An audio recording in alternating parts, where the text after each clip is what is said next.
Logline: the US races Russia and China to make a computer that can break all codes and reveal all secrets. Act 1. Fade in. Exterior: Army Research Lab, morning. Establishing shot of the Army Research Lab, ARL. Interior: General Kruger's office, morning. General Abe Richardson, 58, large affable black man, knocks on the door jamb of General Maisie Kruger's office and walks in. She is white, 62, dark blonde, and average height. Kruger talks on the phone. Kruger: I will, and thank you, sir. Kruger hangs up the phone. Kruger: Richardson, I'm glad you're early. Close the door. That was the Joint Chiefs. Richardson closes the door. Kruger straightens a picture of her two cats on her desk. Kruger: This program status meeting is important to all these companies we have been spending money on. I'm not happy, and I hope for their sake, and for yours, I hear something promising today. This technology will change the world, and our vendors are not taking this as seriously as they should. Richardson: Am I in trouble here? Otherwise, I kind of enjoy it when you're mad and it's not directed at me. Kruger shrugs her shoulders. Kruger: Come on, let's go listen to the BS. Artists try to con us for more money and time. Maybe for once we'll hear something useful. She looks intensely at Richardson. Kruger: We don't need progress. We need a breakthrough. Interior: Outside the auditorium, morning. Richardson and Kruger approach the security checkpoint at the auditorium. The guards salute and open doors for them. The room buzzes with all the big companies present with their program management and staff, interested ARL project managers, and ARL senior staff keeping abreast of quantum technology. Interior: Auditorium, morning. The lights dim and people settle in. Richardson kicks off the meeting. Richardson: Welcome to our vendors and to all interested ARL people. This is our 23rd quarterly quantum program status meeting. Quantum programs are important to the Army as it offers material improvements in offensive and defensive cyber operations, enhanced intelligence and surveillance, and more. All of this is very important to the United States Army. I'd now like to introduce the head of ARL, Major General Kruger. Interior: Auditorium, morning. General Kruger walks up to the podium. Brigadier General Richardson steps back and to the side. Kruger: I'd like to welcome everyone. I want to tell you I'm concerned as I have a long memory and remember the promises all of you have made about your technology. I'm not seeing the progress we both have hoped for. So, that said, I'm very eager to hear that it is now within reach. She looks at Richardson. Kruger: General Richardson, you may now get things started. Richardson returns to the dais. Kruger sits down in the first row. Richardson: I want to remind everyone that all the companies will be worried about revealing too much to their competitors, so keep this in mind. With that said, I'd like to introduce our first vendor. Interior: Auditorium, morning. Montage. Vendor 1 shows slides of how improvements in materials and technology will increase qubit counts. Vendor 2 shows how improved error correction makes better use of qubit count. Vendor 3 shows a roadmap to 5,000 physical qubits by 2029. End montage. Kruger: To Richardson only. This is going nowhere. Kruger stands up and confronts vendor 3. Kruger. Loudly. You told me you would be there in 2023. Thing is, you don't know what your capabilities will be, do you? Just sit down. Interior. Auditorium, morning. Kruger returns to the stage and looks around. Kruger. I am sick of all of you lying to me. Nothing but missed deadlines and engineering problems. Where is my scalable solution? Where is my quantum internet? Where are my enhanced intelligence and surveillance? She put her hands on the dais. Kruger. What I have gotten for my money so far is 1. Overhyped promises versus technical reality, 2. Exponential error rates, 3. Massive overhead for error correction, 4. Shit decoherence times. I have legitimate technical concerns that none of your architectures will ever work. She waited a moment for her words to land with the audience. Kruger. Essentially what you all have achieved is a proof of concept, but no usable tools. I've heard nothing in this meeting today to make me change my mind. She paused for effect. Therefore, to any contract managers here today, I'm invoking Clause 43 in all your contracts. You are all being terminated for convenience, my convenience. Tell your people today is their last day, and to clear out any personal effects by close of business. Security will collect your badges, and your accounts will be closed. Vendor representative. General, with all due respect, what the hell are you doing? This is extraordinarily complex technology. What do you actually know about it? Kruger. I don't need to know the goddamn technology. I just know that none of you have delivered what you promised. Interior. General Kruger's office, morning. After the meeting, Kruger and Richardson meet at her office to discuss the path forward. Kruger. I don't blame you for this mess. They all promised shit they couldn't deliver. You did the best you could with a pack of liars. Richardson. What do you think we should do? Kruger. The Joint Chiefs want to go homegrown. They gave me authority to fire all these vendors and get any talent I want. Get some young geniuses in here that think they can build something useful. Richardson. So you want me to hunt for talent? Try and build it in-house? I'd enjoy that. Kruger. You know, I'm sure the vendors were getting us nowhere with the quantum computer, but I don't know if this strategy will work. But if it does, it could mean another star for you. Exterior. Rare Earth Crystals Building, afternoon. Establishing shot of Rare Earth Crystals office building. A cab pulls up at an office in Reston, Virginia. Dr. James Williams, 27, Ph.D. from California Institute of Technology, above average height, gets out and walks into the office. Interior. RECHR Director's Office, afternoon. The receptionist leads James to the HR Director's office.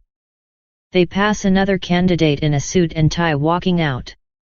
The HR Director, Holly Brandt, 41, brunette hair, average height, stands up and walks around to shake James' hand. Brandt. James Williams. Hello, I'm Holly Brandt. Please have a seat. Beat. You didn't apply here, did you? James. No. Brandt. We found you because you have skills we need. Beat. Question is, are you difficult to manage? James. I suppose it depends on the subject. Brant.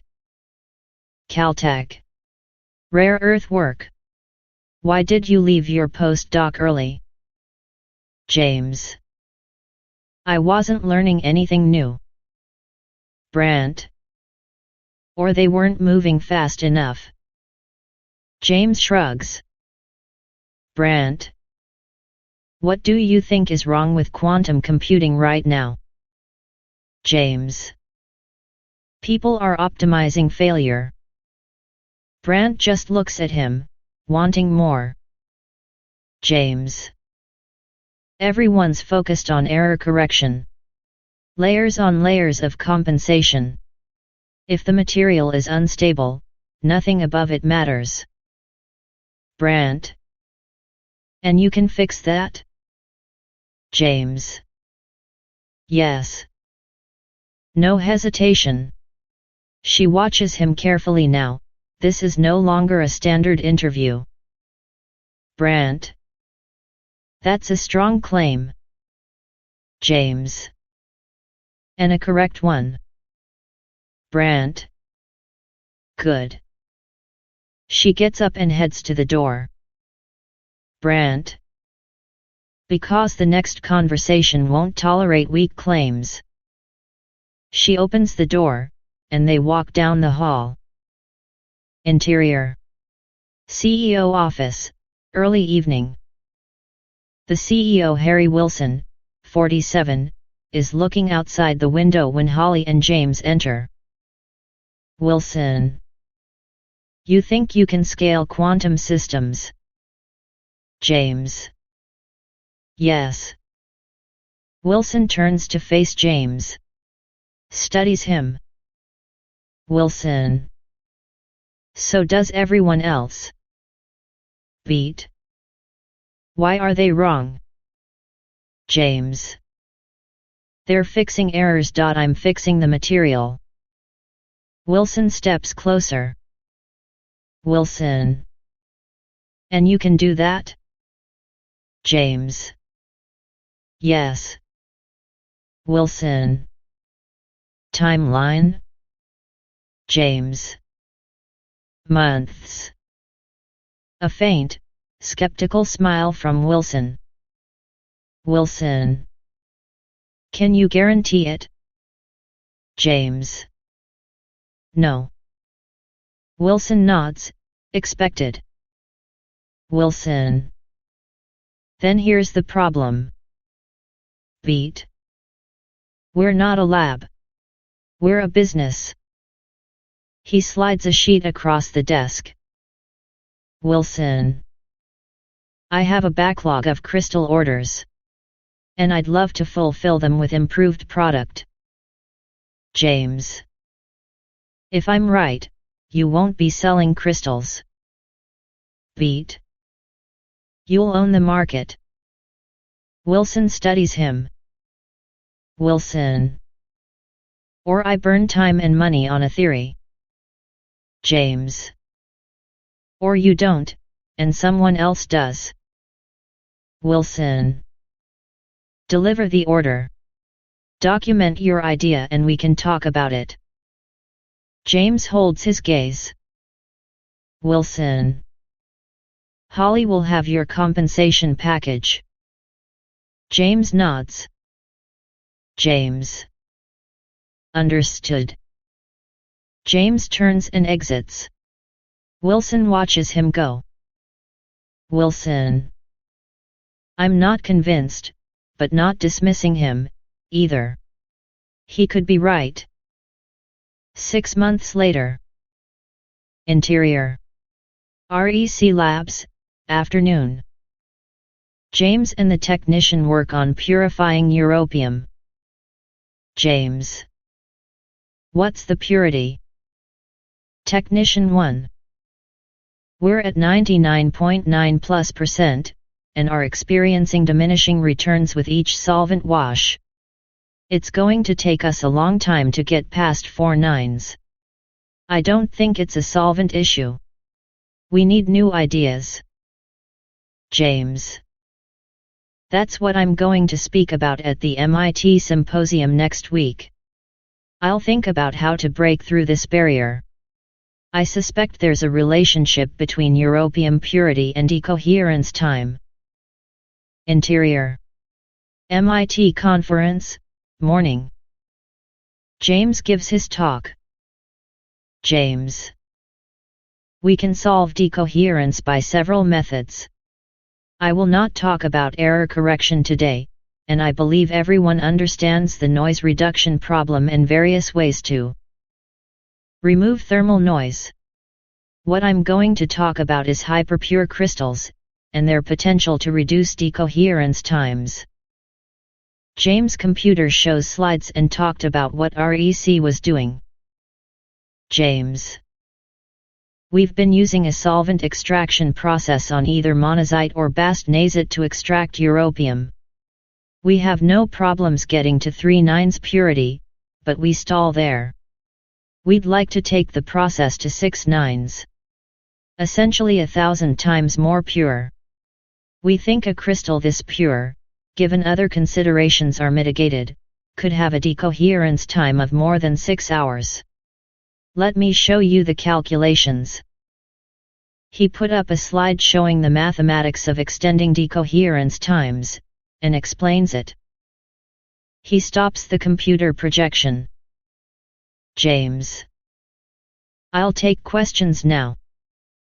Points at Audience 1. Audience 1. Have you ever made ultra-pure europium? James. No. We haven't. Points at Audience 2. Audience 2. Assuming stability in cold temps, if I buy an REC crystal, what is my expected decoherence time? James.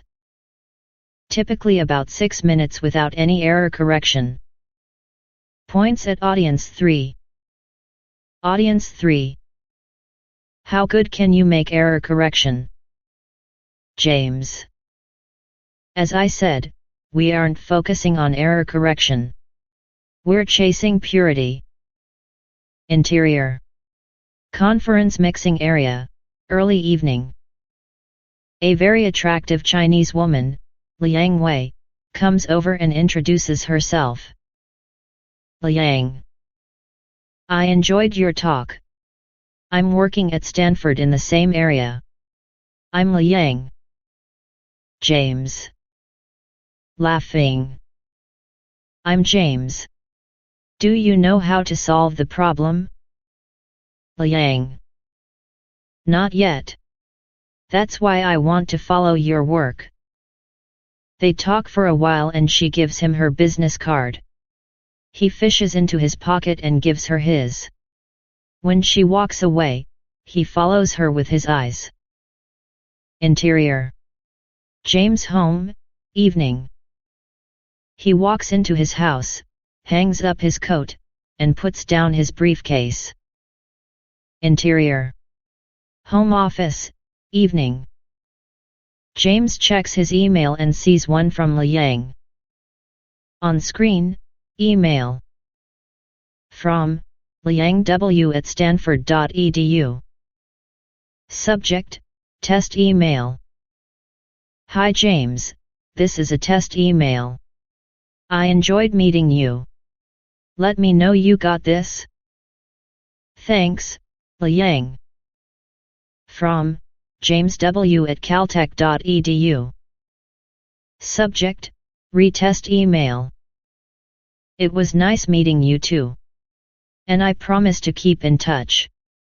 Obviously you can see I got your email. I just got in, so I'm going to get dinner. Take care, J. Interior. Chengdu, Chinese Cyber Army, Day. Under a sign that says Jade Mirage, James' email header is prominently displayed. Interior.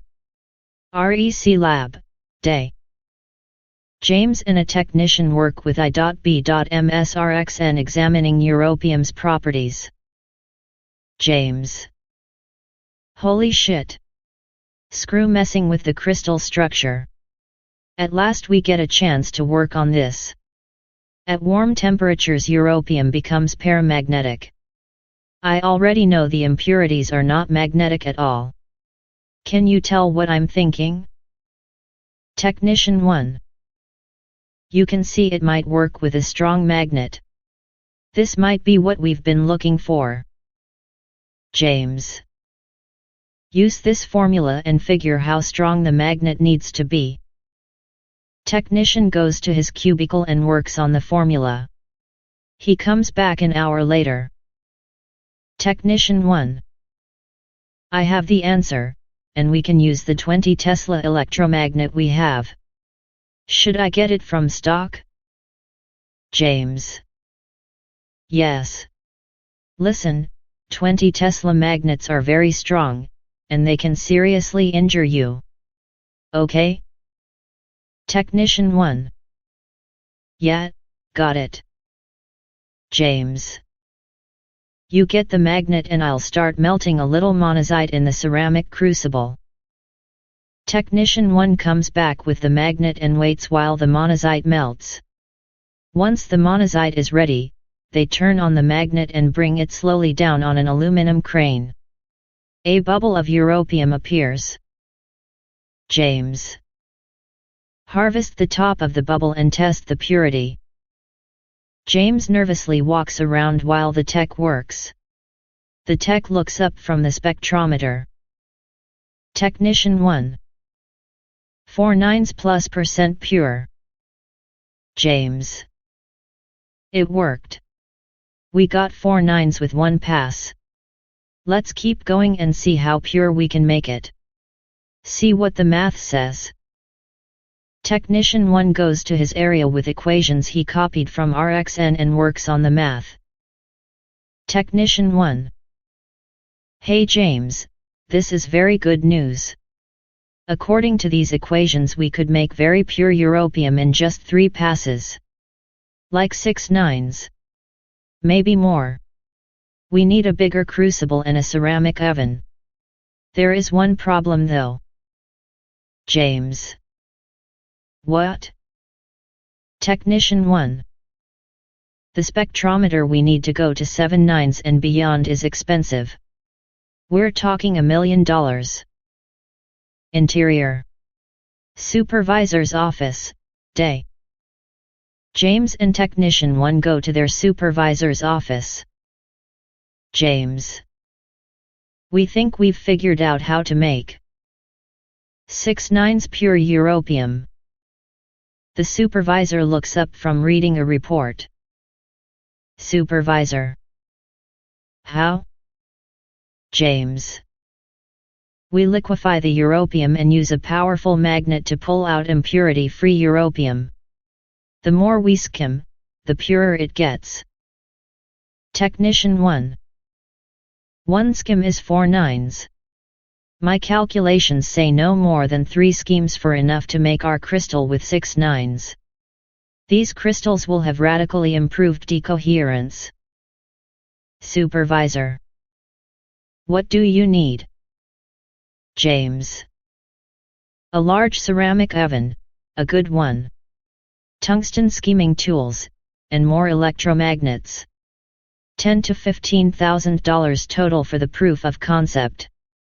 We'll need time to buy the equipment and figure out the process, say 3 months tops. But there is one hiccup. Supervisor. What's that? James. The spectrometer to test we are at the purity level we need costs $1 million. Supervisor. Okay, let's get a meeting with the Wilson. Interior. REC CEO office, day. The technician, James, and supervisor meet in the C.E.OS office. Supervisor. James has figured out a method where we might purify europium to 6 nines, or even higher. Wilson. You finally got some time to work on your idea? James. Yes, and it looks like we are going down the right path. Wilson. Will it cost us any money? Supervisor. $10,000 to $15,000 plus. It will cost us a couple months to purchase equipment. Then we need to establish a repeatable process for ultra-purified europium. However, we'll also need to spend $1 million on a spectrometer to certify purity when we take the technique into production. Wilson. That's interesting, but we have a bunch of sales contracts that are hitting. I need 100 crystals in inventory for fulfillment, right now. We can't wait. The bottom line is the timing is wrong for us, plus we need money. James, we need you making crystals for sales. This can wait. James. Even if it means losing the lead in the europium crystal marketplace? Wilson. Can you guarantee you will be successful? James. No, I can't guarantee it, but I'm 95% sure. Wilson. Do you like working here? James. Yes. Wilson. Okay, then give me 100 europium crystals ASAP. Interior. Walking back from the CEO's office, day. As they walk out of the office and James and his supervisor talk. Supervisor. Well, that didn't go very well. I'm sorry. I thought he'd be more receptive. James. Shit.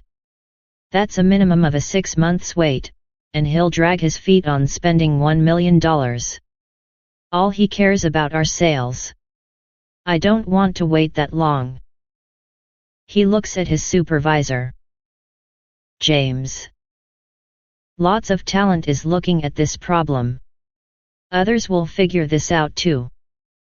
Interior. James' home evening. James checks his email and sees a message from Liang. On screen, email. From Liang W at stanford.edu. Subject, decoherence. Hello James. I'm working on the decoherence problem and am getting nowhere. Do you have any ideas to share? Thanks, Liang. From James W at caltech.edu. Subject, redecoherence. Hi Liang. No, nothing new. I'm busy making crystals right now. Check back in a few months. J. Interior. Colleague house, evening. James goes to a Christmas party. He notices a young pretty woman, who looks intelligent. He sees her looking at him, so he goes over and introduces himself. James. She's beautiful close up. James. Hello, I'm James. Lorraine.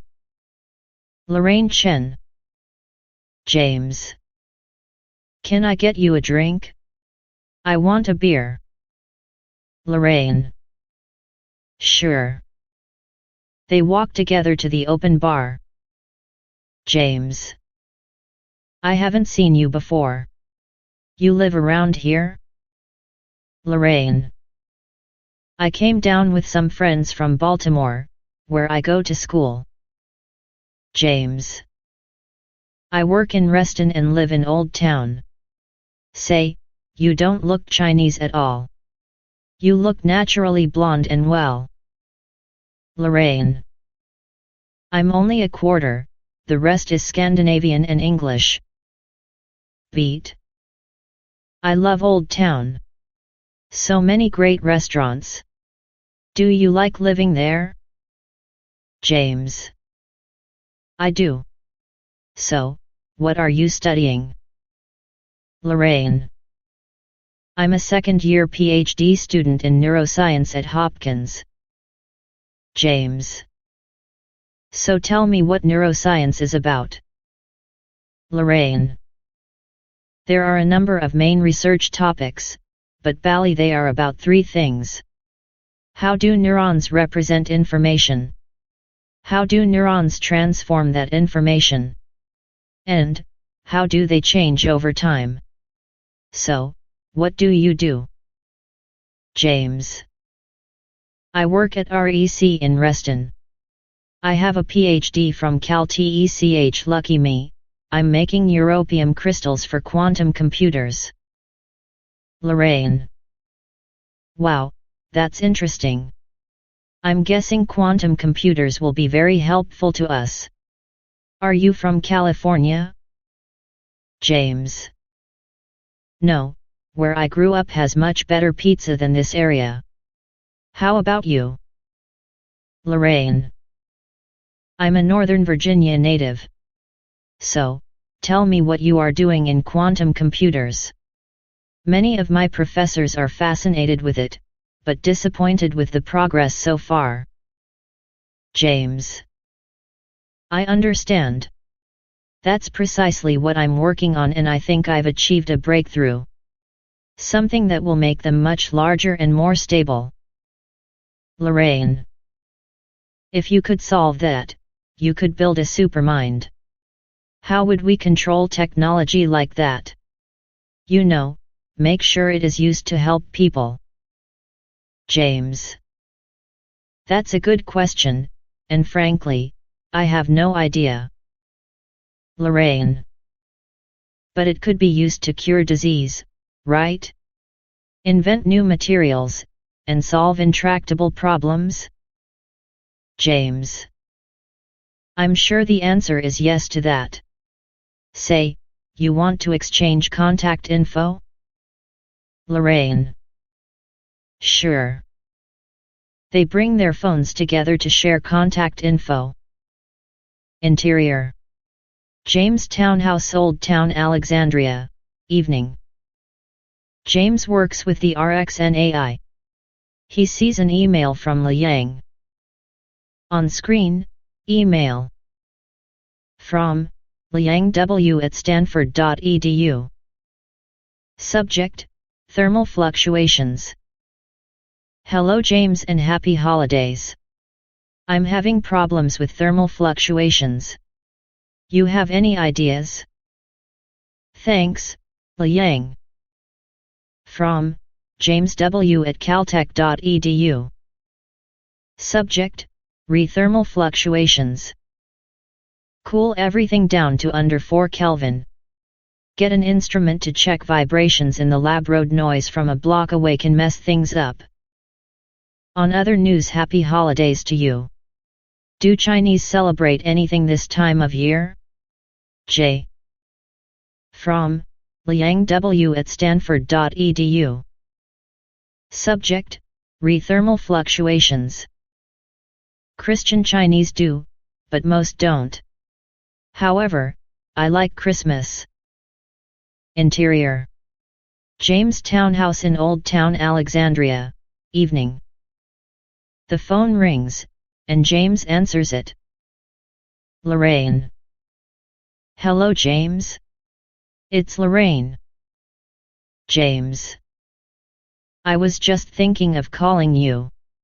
You must be channeling me. How are you? Lorraine. I'm great, you? James.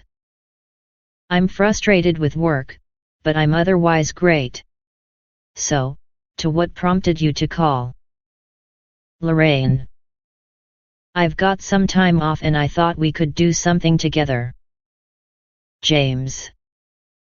I have so much work to do, I'm not sure I have time for this. Wait, that's a stupid thought. James. I'd love that. We could grab some dinner and go hear some music or take in a movie. Really anything. Do you have a place to stay? Or should I come up there? I have a townhouse in Old Town if you want to come here. Lorraine. I have a friend in Arlington who I can stay with. I can come down early Friday evening if that works. James. It works great. I'm excited to see you. Interior. Old Town Restaurant, evening. Lorraine and James eat dinner at Vola's. Lorraine. This is a great place. Good choice. James. Glad you like it. A waiter walks over. Waiter. Would you like to see our wine list? James. What would you recommend? Waiter. Red or white? James. Red. Waiter. It's an Australian Shiraz. I'll be right back with it. James. So, how is school? Lorraine. First year, I didn't like all the memorization. But it's not as bad now, mostly about applications. I'm jealous of you studying physics and chemistry. Learning how to think about the world. How about you? James. I'm having problems with work. I found a way to increase the qubit count and the time for decoherence, but management won't spend the money. Lorraine. What did you discover? James. The materials we are working with need to be very pure. One of them, europium, is really difficult to get ultra pure. There is solid mathematics behind this material physics. Lorraine.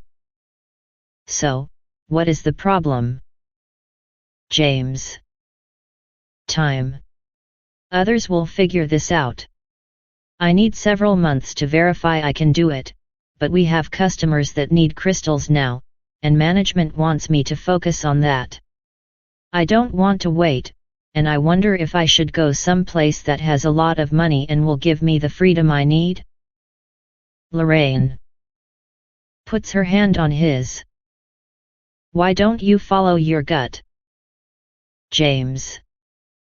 I just might. Beat.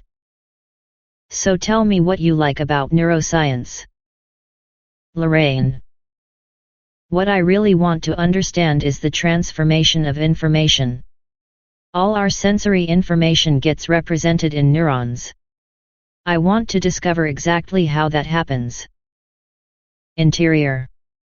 James' bedroom, evening. James and Lorraine sleep in his bed. Interior. James' office at home, morning. He sends an email to Liang. On screen, email. From, James W. at caltech.edu. To, Liang W. at stanford.edu. Subject, work issues. Morning Liang. Hope you are well. I've been frustrated with management at REC and wonder if I should take my ideas someplace else. What do you think? J. From, Liang W. at stanford.edu. Subject, work issues. If you've got good idea, take it to ARL. They have great facilities and obviously, money. Plus they are not far away. I have a former colleague there, and he likes it a lot. 2. Liang W. at stanford.edu. Subject, rework issues. Do they have projects about quantum computing? J. From, Liang W. at stanford.edu. Subject, work issues. They have at least 4 projects going on with all the big vendors. I'm sure they could fit you in some place. I have to run. Liang. Interior. Chengdu facility, evening. Chengdu analyst notes the email exchange. Interior. James' office at home, morning. Liang sends another email. On screen, email. To, James W. at caltech.edu. Subject, electromagnetic fields and purification. Do you know anything about using electromagnetic fields in the purification process? Monazite from Idaho is full of iron. Liang. 2. Liang W at stanford.edu. Subject: Electromagnetic fields and purification. I'm under non-disclosure, so I can't talk about any of this stuff. Sorry. Interior: James' house, morning. James and Lorraine make small talk over breakfast. James: Have you picked your thesis area yet? Lorraine: No, but I've narrowed it down to 2 areas. It's between cognitive neuroscience or sensory processing. Beat: How about you and your job? James: I'm going to look for a new job. I just cannot wait for half a year. Someone will beat me to it and file patents. Then I'll be screwed. Beat: What would you like to do today? Lorraine: I need a bookcase for my room on campus, and I love antiques. Isn't Old Town just full of antique stores? We could grab some lunch too. While we're at it, we should get something for your upstairs bedroom. You know, the one that is empty. James: I should warn you, I'm into Danish modern. Lorraine laughs. Then it's time for you to broaden your tastes. Danish modern is quite sterile. Come on, it'll be fun. Exterior: Army Research Lab, day. Establishing shot of ARL facility. Interior: ARL building, day. James walks into the office of Colonel Mike Johns, 41, sandy hair, trim. Johns: Hello, Colonel Johns. Nice to meet you. James: Dr. Williams. Nice to meet you too. Have a seat. Johns: I see you have a PhD from Caltech in chemistry. James: Yes. Johns: And you're working down in Reston, on quantum computer hardware. What made you want to talk to ARL? James: I'm having problems with my management. I've discovered a mathematical link between europium purity and decoherence time. And I've found a way to make europium ultra pure, but my management doesn't want to spend the money. They need me to make less pure europium crystals supporting sales, and I don't want to wait months. Time is of the essence, and others will discover this relationship and patent it. It's very frustrating. Johns: So they're tight on resources? James: Yes. But if I'm right, they can own the quantum system market. They just don't want to take a chance right now. Johns: Do you think you're right? James: Yes. The mathematics doesn't lie, and when I did a proof of concept run at REC, it worked exactly like the mathematics predicted. Johns: Show me the math. James reaches into his briefcase and hands it to Johns. Johns: And you've already done a proof of concept? James reaches into his briefcase and produces a beautiful yellow crystal of europium in a plastic bag. He hands it to Johns. James: Yes. Here is a sample crystal. If you test it with a spectrometer, you'll find it is 4 nines of purity. I can improve this at least 3 orders of magnitude. Johns looks at the crystal in his hands. Johns: If we were to bring you in, what else would you need? James: Well, equipment to manage the melting and cooling of materials. solvents, cryogenic gear, optical hardware and software, and hardware engineering. We need a complete team, capable of system engineering. There are some people doing software engineering at RPI that I'd want. I'd need an expert at mathematics, probably from MIT. I'd need IT tech support, and some hardware support as well. Some administration and lab monkeys, and finally there is the issue of an extremely accurate spectrometer. DARPA has some, and perhaps you can borrow one. They cost about $1 million. That number is not in my budget. Johns. What do you think your budget would be for the first year? James reaches into his briefcase and pulls out a 3-year spreadsheet. James. Here are my expected costs for the next 3 years, assuming you've already got sunk costs for the lab, office space, and conference rooms. Plus, maybe you can borrow one of DARPA's spectrometers. Colonel Johns takes the paper and looks at it for a while. Johns. Okay, I understand. So tell me, why do you want to build a quantum computer? James.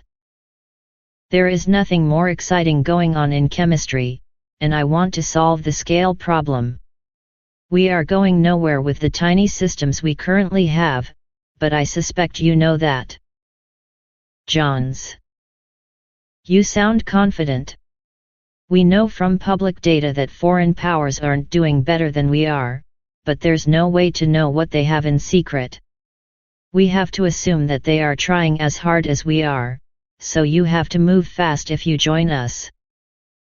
James. The physics is there, so it's now a matter of engineering. And you can see with the crystal I gave you, that is not an obstacle. Johns. Okay. I'm going to send you to General Richardson now. They stand up and shake hands. Interior. General Richardson's office, day. James walks in and they shake hands. Richardson. John seems to like you, so that's good. Especially your budget. So tell me, why do you want to come to work at ARL? James. I know how to make a very large quantum computer. It consists of a very pure europium crystal. I'm going to use a niobium salt for optical interconnect. This will give us long decoherence times. Richardson. How large is your design? James. Several 100,000 qubits, I hope. Richardson is stunned. Richardson. And you know how to make this? James. Yes. As I told Colonel Johns, the physics works. I built a prototype crystal at REC and it worked. Richardson. What are your salary requirements? James. At REC my base is $120,000 per year with a bonus target of $50,000 plus stock options on 10,000 shares. Richardson. I can hire you as a contractor for $150 per hour plus a performance bonus of up to $100,000 annually. There are no stock options but we have great medical and dental. There is a catch. James. Yes? Richardson. You will need to get an updated security clearance. We checked, and REC got one for you, so it should be easy. James. Okay, put it in writing and I will give it serious consideration. Richardson. Thank you, Dr. Williams. Depending on the security clearance, you should have the paperwork in a few days. Interior. General Kruger's office, day. The last interview is with Kruger, Richardson, and Johns in attendance. The crystal of europium is on Kruger's desk. Kruger. Gentlemen, I understand you have a brilliant candidate for me. One who has been active in the industry. Richardson. Yes, sir. He is working in Reston making quantum memory crystals. Kruger. So James, what is your confidence level can build it? James. 100%, if I get the money and resources. I can get higher levels of purity than I did at REC, and that will produce the result. The physics is right. It's just a matter of engineering. Kruger. Just engineering. How long until one is working? James. Less than a year. Kruger looks at Richardson. Kruger. Do you think he can build it? Richardson. Yes. Kruger. Has he shown you the engineering problems? Richardson. Yes. Kruger. And you think they can be solved? Richardson. Probably. This is the best idea I've seen so far. What he proposes is a game changer compared to what we have now, and he has made a prototype to test his results. We should give him a shot. Kruger. Dr. Williams, we know the Russians and Chinese are hot to develop this, but we don't know how far along they are. James. What I'm afraid of is time. They will discover the mathematics and build a large quantum computer. I don't want them to beat us, General. Kruger. Okay, tell me why you want to do this specifically for the Army? James. The Army has resources, and I want to get moving on this. Plus, I have another reason for doing this. My mother has cancer, and medicines aren't helping very much. I think a large quantum computer can help find a cure. Interior. General Kruger's office, day. Kruger, Richardson, and Johns talk about James. Kruger. In spite of his confidence, his approach is quite different from all of our previous vendors. Do you all really think he can do it? Johns.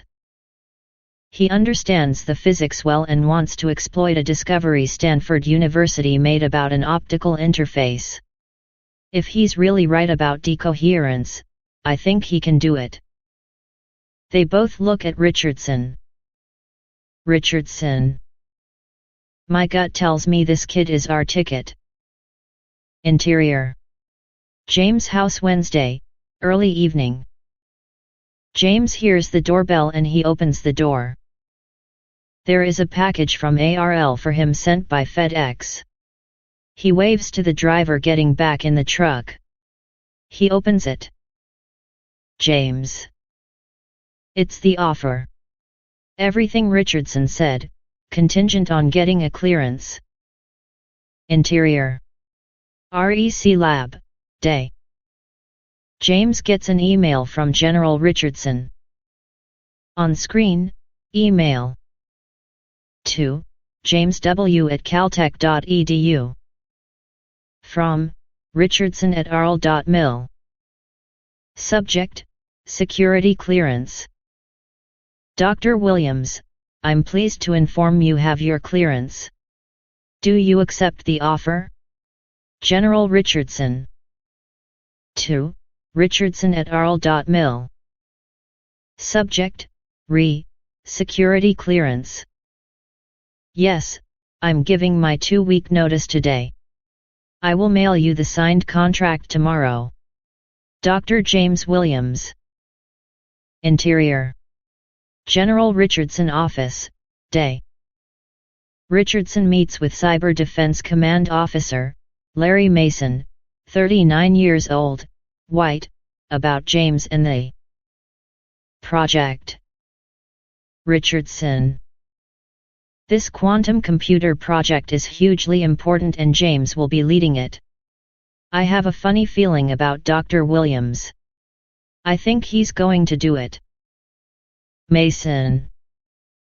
Excellent. Don't worry. We'll do everything possible to protect Dr. Williams and his work. Interior. James' home office, evening. James sends Liang an email from his Caltech account telling her he got the job at ARL. Interior. Chengdu facility, day. An analyst notices the exchange. Interior. Liang's apartment, night. Chengdu calls Liang. Liang. Hello, this is Liang. Zhang. Hello Liang, this is Zhang. I'm calling about an opportunity with Dr. Williams now working at ARL. We want you to transfer to Johns Hopkins to continue your PhD studies. We'll cover all your costs, and set up a research grant for you to use. You are to seduce Dr. Williams and otherwise come to understand exactly what he is doing. For A.R.L. to have fired all their quantum research vendors, and hire Williams in their place, means Williams must be watched closely. Interior. James' home office, later evening. James talks on the phone with Lorraine. James. I gave my notice today at REC, so. That's done. Lorraine. I'm concerned about you taking your technology to the army. We've talked about this. Won't they just use it for warfare? James. I'm sure they will. Lorraine. Then why did you take it? James. Primarily, I'm worried about time. Plus they have lots of money. Lorraine. I really don't like it. This technology needs to be used to help humanity, not as a weapon. No one country should control this technology. James. Are we having our first fight? Neither of us can predict the future and this is all esoteric to me. I'm sure civilian applications like you talked about will found. For the moment, my intellectual aspirations have trumped my ethics. Lorraine. Okay, I understand. I'm sorry and didn't mean to harp at you. How about I come down this weekend and we'll celebrate? James. Great. Interior. Chengdu facility, day. Chengdu analyst sees James is now working at ARL. He raises the level of the surveillance. Act 2 Part 1. Interior. ARL Quantum Lab, day. James draws the architecture of the quantum memory system on a CAD system. He finishes the first draft. On screen, system architecture of quantum computer. James. This a good enough draft. I'll send this to Richardson and send a procurement list by close of business. James sends the drawing by email. He continues to work at his desk and generates a procurement list for Richardson, and sends it. Interior.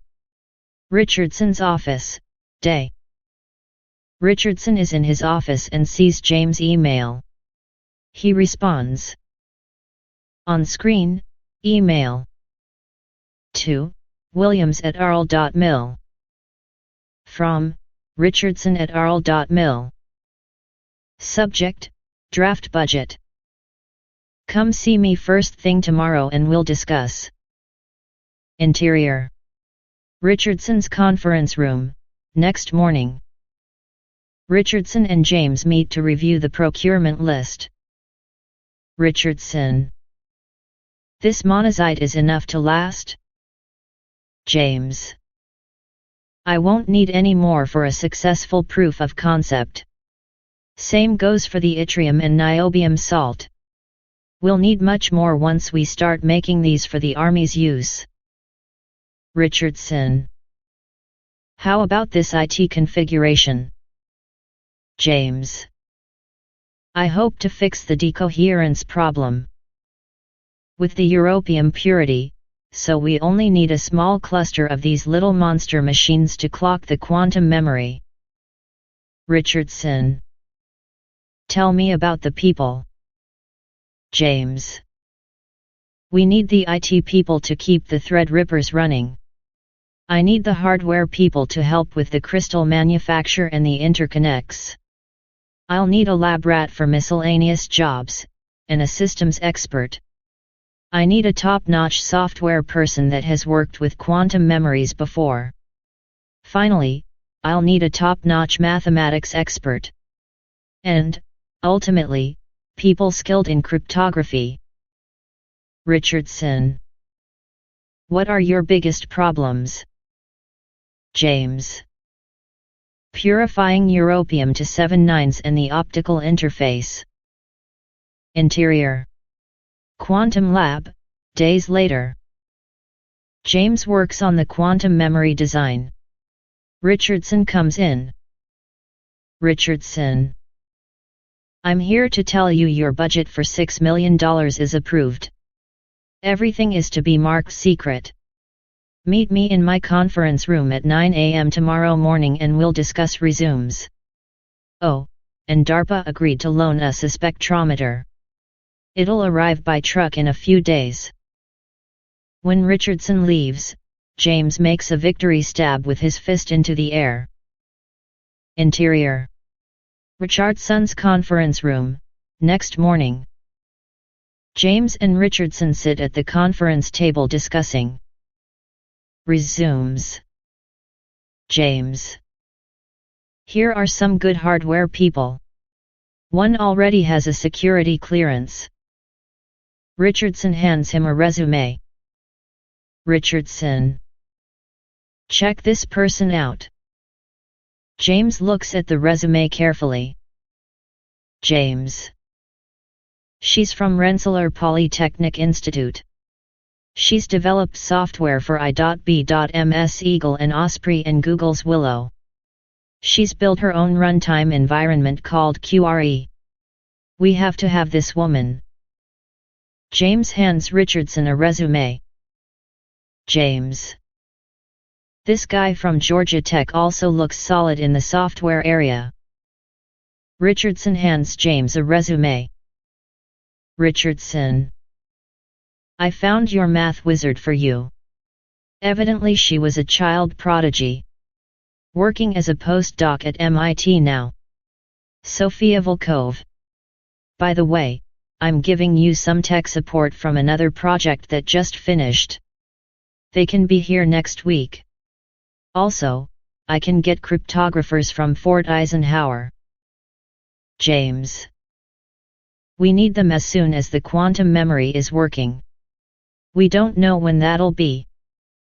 Interior. Quantum Lab, next day. The IT hardware arrives, and the computer people get busy setting up the Threadrippers, and start running hardware diagnostics on it. Once the diagnostics pass, they start running reliability tests and start to build the optical network. In a few minutes errors start flashing and the smell of an electrical short is everywhere. IT1. Does this need the water cooling system? Fuck, the system is melting down on us. Did you read the damn manual? IT2. Yes, I read the damn manual. But I didn't know they are using 96 threads. We need water cooling. Interior. James' home office, evening. Liang calls James at home. James. Hello, this is James. Liang. Hi James, this is Liang. I have some news you might be interested in.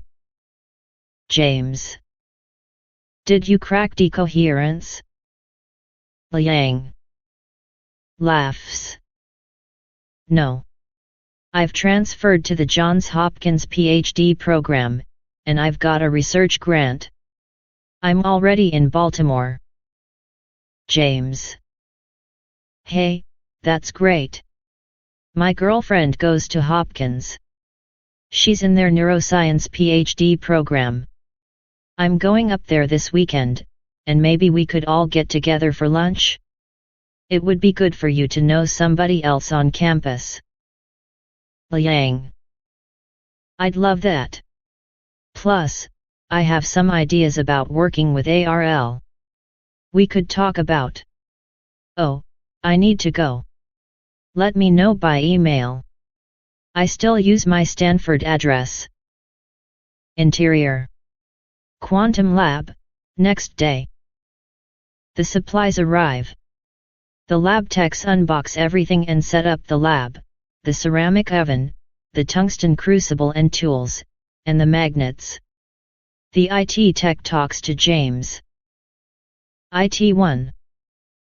We fried one of the thread rippers, because we were too dumb to know we needed water cooling.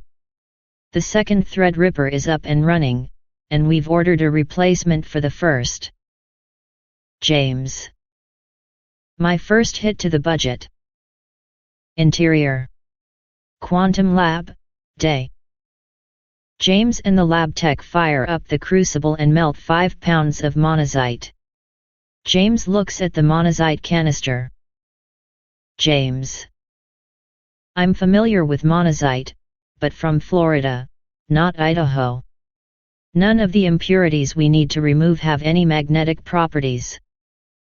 Hardware tech. Like you mentioned, we need to be very careful with these magnets. They rig the magnet up and start purifying europium. They do it continuously for 4 hours and then measure the purity they get using the existing spectrometer. Hardware tech. This is only 1/9 of purity. What did we do wrong? James checks the spectrograph. James. Look at all the iron in here. It's magnetic, so we picked it up.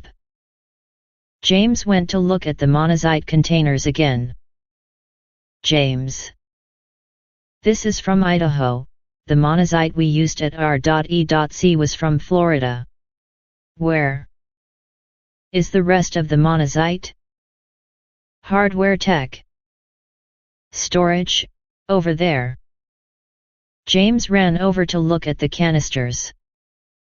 James. Shit, we need to have one from Florida. Hardware tech. We could remove the iron first with the magnet. We clean the magnet after that, then melt and skim the europium. James looked at him. James. Smiles. Good idea. Let's do that. They set up the magnet to go through the unmelted europium first. They repeat it over and over again until they detect no iron with a magnifying glass. Hardware tech. We are lucky we have an electromagnet. Otherwise getting the iron impurities off would be a bitch. James. Okay, let's melt the europium now. They go through the process again, and the hardware tech checks the purity. Hardware tech. This is over 6/9% pure. A few more passes and we should be over 7/9. However, we're at the limit of the spectrometer we have. James. What a relief. My heart was in my throat. Let's do a few more passes. We'll have the DARPA spectrometer in a few days, and we can check the results. While they are doing this, the new documentation engineer shows up. James. Use my lab book, and document all of the processes, materials, organization, and results we get. Make sure it is all uploaded onto an ARL server. They work for another 2 hours. Hardware tech. Do you think we are at 7/9% purity? James. We won't know until we get the DARPA spectrometer. Hardware tech. If this is right, what kind of decoherence time do we have now? James. A minimum of 30 hours. I've got to let Richardson know. Interior. Kruger's office, Pentagon City, day. General Kruger calls General Richardson. Kruger. Hello Richardson, this is Kruger. Richardson. Hello, General. I take it you saw my email. What can I do for you? Kruger. I want a status meeting with Dr. Williams. Day after tomorrow, come to my office in Pentagon City with him, say 10 o'clock? That work? Richardson. We'll see you then, General. Interior. Kruger's office, Pentagon City, day. General Kruger, General Richardson, Colonel Johns, and Drive. Williams meet in Kruger's conference room. Kruger. Dr. Williams, I've heard about your progress from Richardson. I want to hear it from you. James. We have purified europium to more than 1,000 times what I did in my last job, and this means decoherence times are huge. Kruger. How long until one is working? James. 3 to 6 months, now that I'm sure about the europium purity. Kruger. Why 6 months? James. We need to build the optical interface to the crystal. She turns and looks at Richardson. Kruger. Any new resources you need? Richardson. No sir, just the DARPA spectrometer, and that should be at ARL tomorrow. Johns. It sounds like your ideas about purification worked. Tell us about the optical interface and software development. James. We haven't started the niobium salt yet, but my hardware tech is researching real-world examples from Stanford. On software, we are hiring a woman who has built her own quantum runtime environment and applications on every platform out there. We expect her to join the team in a week. Interior. James' home office, evening. James checks his email and notices an email from Liang Mei. On screen, email. From, Liang W at stanford.edu. To, James W at caltech.edu. Subject, thermal noise. I'm having lots of problems with thermal noise. Any suggestions? Liang. To, Liang W at stanford.edu. From, James W at caltech.edu. Subject, thermal noise. Well, I've mentioned before that isolation from vibration, and very cold temperature work. I haven't improved on either of these. James. It does seems like she's fishing for ideas. Exterior. Embassy Restaurant, Baltimore Inner Harbor, day. James, Lorraine, and Liang meet at a waterside restaurant at Baltimore's Inner Harbor. James. This is a perfect place. Lorraine. And it's Mexican. Lorraine notices that Liang is a beautiful woman. A waiter comes over and they all order beers. Lorraine. What is Hopkins like compared to Stanford? Liang. The main difference between Stanford and Hopkins is cultural and environmental. Stanford is a sprawling, sun-soaked Silicon Valley campus known for tech innovation and a relaxed, laid-back California culture. In contrast, Hopkins is centered in an urban Baltimore setting, focused on research, clinical practice, and a more intense, specialized academic atmosphere. James. Which do you like better? Liang. No question, Hopkins. Interior. Cyber Command, Day. Maya Singh, 32, Senior Cyber Analyst, visits her boss, Colonel Larry Mason. He is 42, fit, wearing a tailored uniform. Maya. We noticed that China is having problems with thermal noise and vibrations in their quantum efforts. Mason. Good work. Keep an eye on what's going on. Maya. I'm worried about Dr. Williams. He might be a problem for us because of his contact with someone who may be a Chinese spy. Mason. What? This is a big problem. You need to put resources on Liang. Do a deep dive on her. Interior. James' home office, Day. James gets a package from Liang, and he sees a USB drive inside a letter asking James to look at the data. It also says she'll come down and meet with him to talk about the data, and they could talk about ways for A.R.L. and Hopkins to work together. He plugs the USB drive into his computer. It's about decoherence times versus various techniques to increase it. He writes back in an email that the data seems good and tracks what he is doing, but ARL has restricted his communication about it. James. She is getting warm, but I can't mention anything about the relationship between europium purity and longer decoherence time. Interior. Chengdu facility, night. Insert, computer display. The display in Chengdu flashes noting the exchange. Interior. Cyber Command facility, Day. Cyber Command notes what just happened. Maya Singh calls Larry Mason. Singh.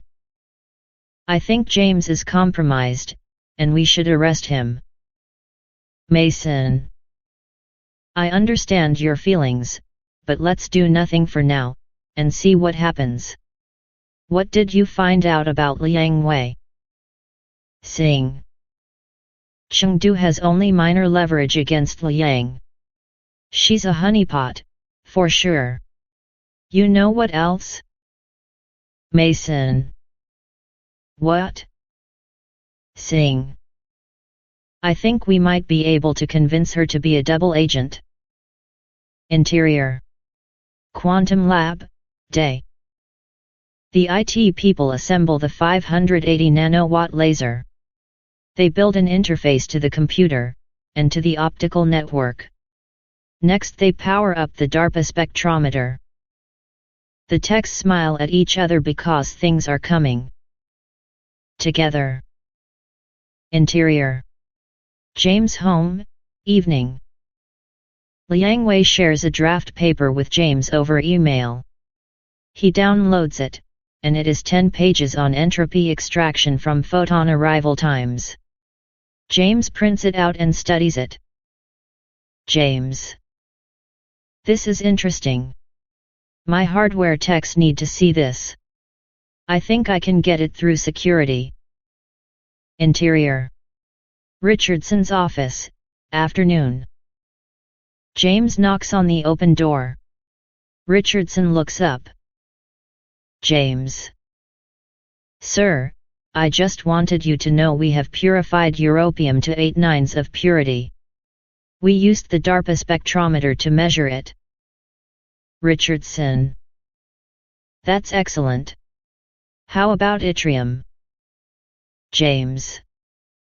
It won't be a problem. Even at REC we got very pure yttrium. Interior. Quantum Lab, morning. After they on board, James meets with Sophia Volkov, 33, thin, blonde hair, Susan Lee, 30, medium build, dark hair, and Eli Wilson, 29, slight build, frizzy hair. James. Tell me something important about yourselves before we start. Sophia. I'm your arrogant, know-it-all mathematician. Susan. Based on experience, I'm skeptical this will work. Eli. I'm very cautious for a system thinker. James. Laughs. Okay, Susan, why don't you take us through things? Susan uses a whiteboard to explain things. Susan. These are the systems I've programmed using my quantum runtime environment. It's all written in Python. You are talking about way more qubits than I've ever used. Sophia. How many qubits are we talking about? James. 200,000 qubits. Their collective jaws drop. Sophia. Holy shit. Eli. What can we do to demonstrate to ourselves it actually works? Sophia. We should try to solve a math problem humans haven't solved, like Riemann, for example. Susan. What is the decoherence time? James. We calculate that with the new crystals we'll have over 30 hours, worst case. And we're working to improve that. Interior. Quantum Lab, Day. James and the hardware tech work on the next europium crystal. James. Now that we have the purified materials, we can build the crystal. Are you ready? Hardware tech. Yes, I've carefully weighed the crystal materials. James. We need to grind them into a fine mixture, then we melt it in the furnace, at 2000 degrees Celsius. They place the mixed powder into a tungsten crucible, inside the crystal growth furnace. James. Is the seed ready? Hardware tech. Yeah, it's right here. James. Take the seed and dip it into the molten europium mixture. Now slowly pull the seed upward while rotating. Atoms from the melt attach to the seed in an ordered way. Over many hours a large lightly tinted crystal slowly grows into a perfect disk. Hardware tech. We can make it as thin as we want, if we rotate the crucible. That's what you want, right? James. Exactly. While we're making the crystal we need to figure out how to deposit the niobium salt. I want 10 crystals total, this run. Interior. Liang's apartment, evening. Liang sits in front of her computer composing email. On screen, email. To Williams@arl.mil. From Liang W at Stanford.edu. Subject: Entropy extraction from photons. Here is an interesting paper for you. It's an area you are working on. Liang. Interior. James' home office, evening. James receives the email and reads it. James. The folks at work will be interested in this. Interior. Quantum Lab, afternoon. One of the IT people comes over to talk to James. IT1. James, we're having trouble getting the cryogenic equipment to work. It's cooling all right, but it never gets near 4 degrees Kelvin. Closest we've got is about 60 degrees Kelvin. James walks over and inspects the cryogenic system. James. Another problem. We must have a leak somewhere. IT1. I have no idea how to find it, and if I did, I'd have no idea what to do about it. James calls Richardson. James. General, it's drive, Williams. Our cryo system is not working. We need technical expertise to troubleshoot the problem. Richardson. On phone. We have a vendor that helps us with this. Cryo cooling. They're approved to work at ARL. Here is the number. James. If we don't fix this quick, we're screwed. Richardson. On phone. Relax, these guys know what they are doing. James takes down the name and number, and talks to IT1. James. I'll get us some help. Interior. Quantum Lab, morning. James contacts Cryo Cooling Incorporated, an approved ARL vendor. Cryo Cooling. Hello, you have reached CCI. How can I help you? James. Hi, this is Dr. Williams over at ARL. We have a cooling problem with our new cryogenic system you sold us. We need some technical support troubleshooting it. Cryo cooling. Is this urgent? James. Yes. This is General Richardson's project. Cryo cooling. We'll dispatch someone this afternoon. Interior. Chengdu facility, night. Ming Wang goes to Captain Zhang. Wang. There's unusual traffic tied to a subcontractor. We don't know if it's noise or a breach. Zhang. Where are they going? Wang. Army Research Lab in Adelphi, Maryland. It's cryo cooling. Zhang. Watch this closely. Interior.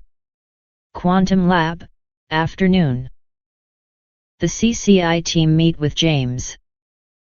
CCI 1. I've brought radiation and heat shielding experts to fix your problem. James. How long will it take to fix? CCI 1. This is a new system, so it should only take a week, maybe less. A few days later. Interior. Quantum Lab, day. James and the CCI tech talk. CCI 1. We've got it at 3.8 degrees Kelvin and holding. One of the heat shields was improperly installed. Should be good now. Interior. Quantum Lab, days later. James and the hardware tech work on the europium crystals. They are thick discs. Hardware tech. What do you want to do first? James. Use the cerium oxide to clean the crystals for the niobium salt. They prep the crystals, and then apply the niobium salt. They cool the coated crystal down in the cryogenic chamber. James. Shit. This is not working right. Niobium keeps spalling off. What do you suggest? Hardware tech. What did the Stanford guys do? James. They cooled both the europium crystal and the niobium salt down before applying the salt. Hardware tech. Okay, let's try that. Interior. Quantum Lab, day. A polished europium crystal and a small device to deposit niobium salt sit in the cryogenic chamber that is now 4 degrees Kelvin. James. Okay, let's deposit our optical interface. Hardware tech. Okay, I'll start the atomic layer deposition. The hardware tech throws a switch, and they watch the temperature display. Hardware tech. Look, the temperature immediately hopped to 15 degrees Kelvin. The hardware tech carefully coats the crystal and powers off the ALD. They watch carefully as the temperature slowly drops back down to 4 degrees Kelvin. James. I don't see any spalling. Looks like it worked. Let's give it a few hours. Interior. Quantum Lab, Day. James and the hardware tech build another crystal, getting the process down. James. This crystal looks even better than the first. You were recording it, right? Hardware tech. Yeah, we're good. Interior. Quantum Lab, Day. In the software lab, Susan and Sophia discuss software with Eli. Susan. I've worked on all the quantum computer platforms, and I'm skeptical. James saying we can get over 2 orders of magnitude in qubit count, and an almost 3 orders of magnitude on decoherence. Who needs error correction with such long decoherence? Eli. Have you seen the equations of state for europium purity and decoherence time? Susan. Yes, James showed them to me. If he's right, then just maybe he can build it. James walks over from the hardware area at the far end. James. Some good news. We have our crystal. It's ready to be tested now. We just verified the lasers work with the DSPs. Do you have the Threadripper working with the laser? Susan. Yes, that's been working for a few days. So, next we'll test the diagnostic between the Threadripper and the quantum memory. It's just random zeros and ones doing writes and reads. James. The decoherence time shouldn't be measurable if we just do a simple soak. Test for an hour. 6 hours later. Susan. The test eventually passed, but why did it take so long? Good news is we didn't measure any decoherence. James. That's excellent about decoherence, but you're right, why was it so long? Something's wrong. Interior. Quantum Lab, Day. Eli studies the system statistics. Eli. It's the DSP and laser communication. The DSP was missing the timing pulses, and just spinning for a while. Let's put scopes on both sides and watch it while we run it again. 2 hours later. Eli. We know what's wrong. The interface on the quantum memory side is looking for sync too soon. We need to engineer a slight delay there. The Threadrippers are clocking, reading, and writing correctly, so if we fix the DSP on the quantum side we should be good. Susan. I'll add a nanosecond delay on the quantum side. They start the test again.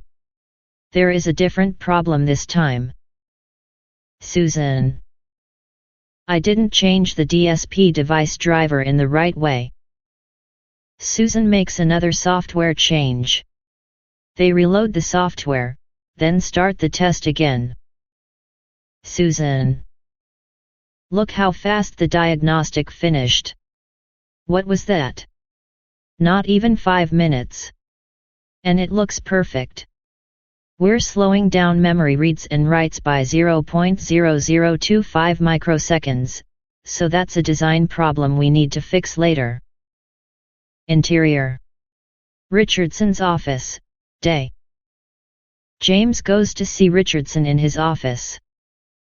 James. I'm pleased to tell you we have the quantum memory system working, but just diagnostics. However, we don't know what the exact decoherence time is. Estimates put worst case at 30 hours, and best case over 100. Richardson. That is fabulous news. What are you going to do next? James. I need to talk to the team about that. Oh, by the way, with your permission, I'd like to take the team out to celebrate. You know, have a little party someplace. Richardson. Absolutely. You have all earned it. Exterior. Gypsy Kitchen DC, dusk. The team arrives at the restaurant. Exterior. Gypsy Kitchen roof deck, evening. Everyone gathers at a large table. A waitress comes over. Waitress. What would you like to drink? Most people order beer or wine. The table buzzes with excitement and James asks Sophia a question. James. What should we do after we get reliability running correctly? Sophia. Math. Math that is beyond human capability. Susan. What math? Sophia. If you want the world to take you seriously, you need to solve Riemann and Goldbach. That will get you noticed. James. Why? Sophia. Because humans cannot solve these, and they are vastly important to cryptography. Eli. We were just talking about this a couple of weeks ago. Sophia. They are both about prime numbers. Riemann is about distribution, and Goldbach is about additive structure.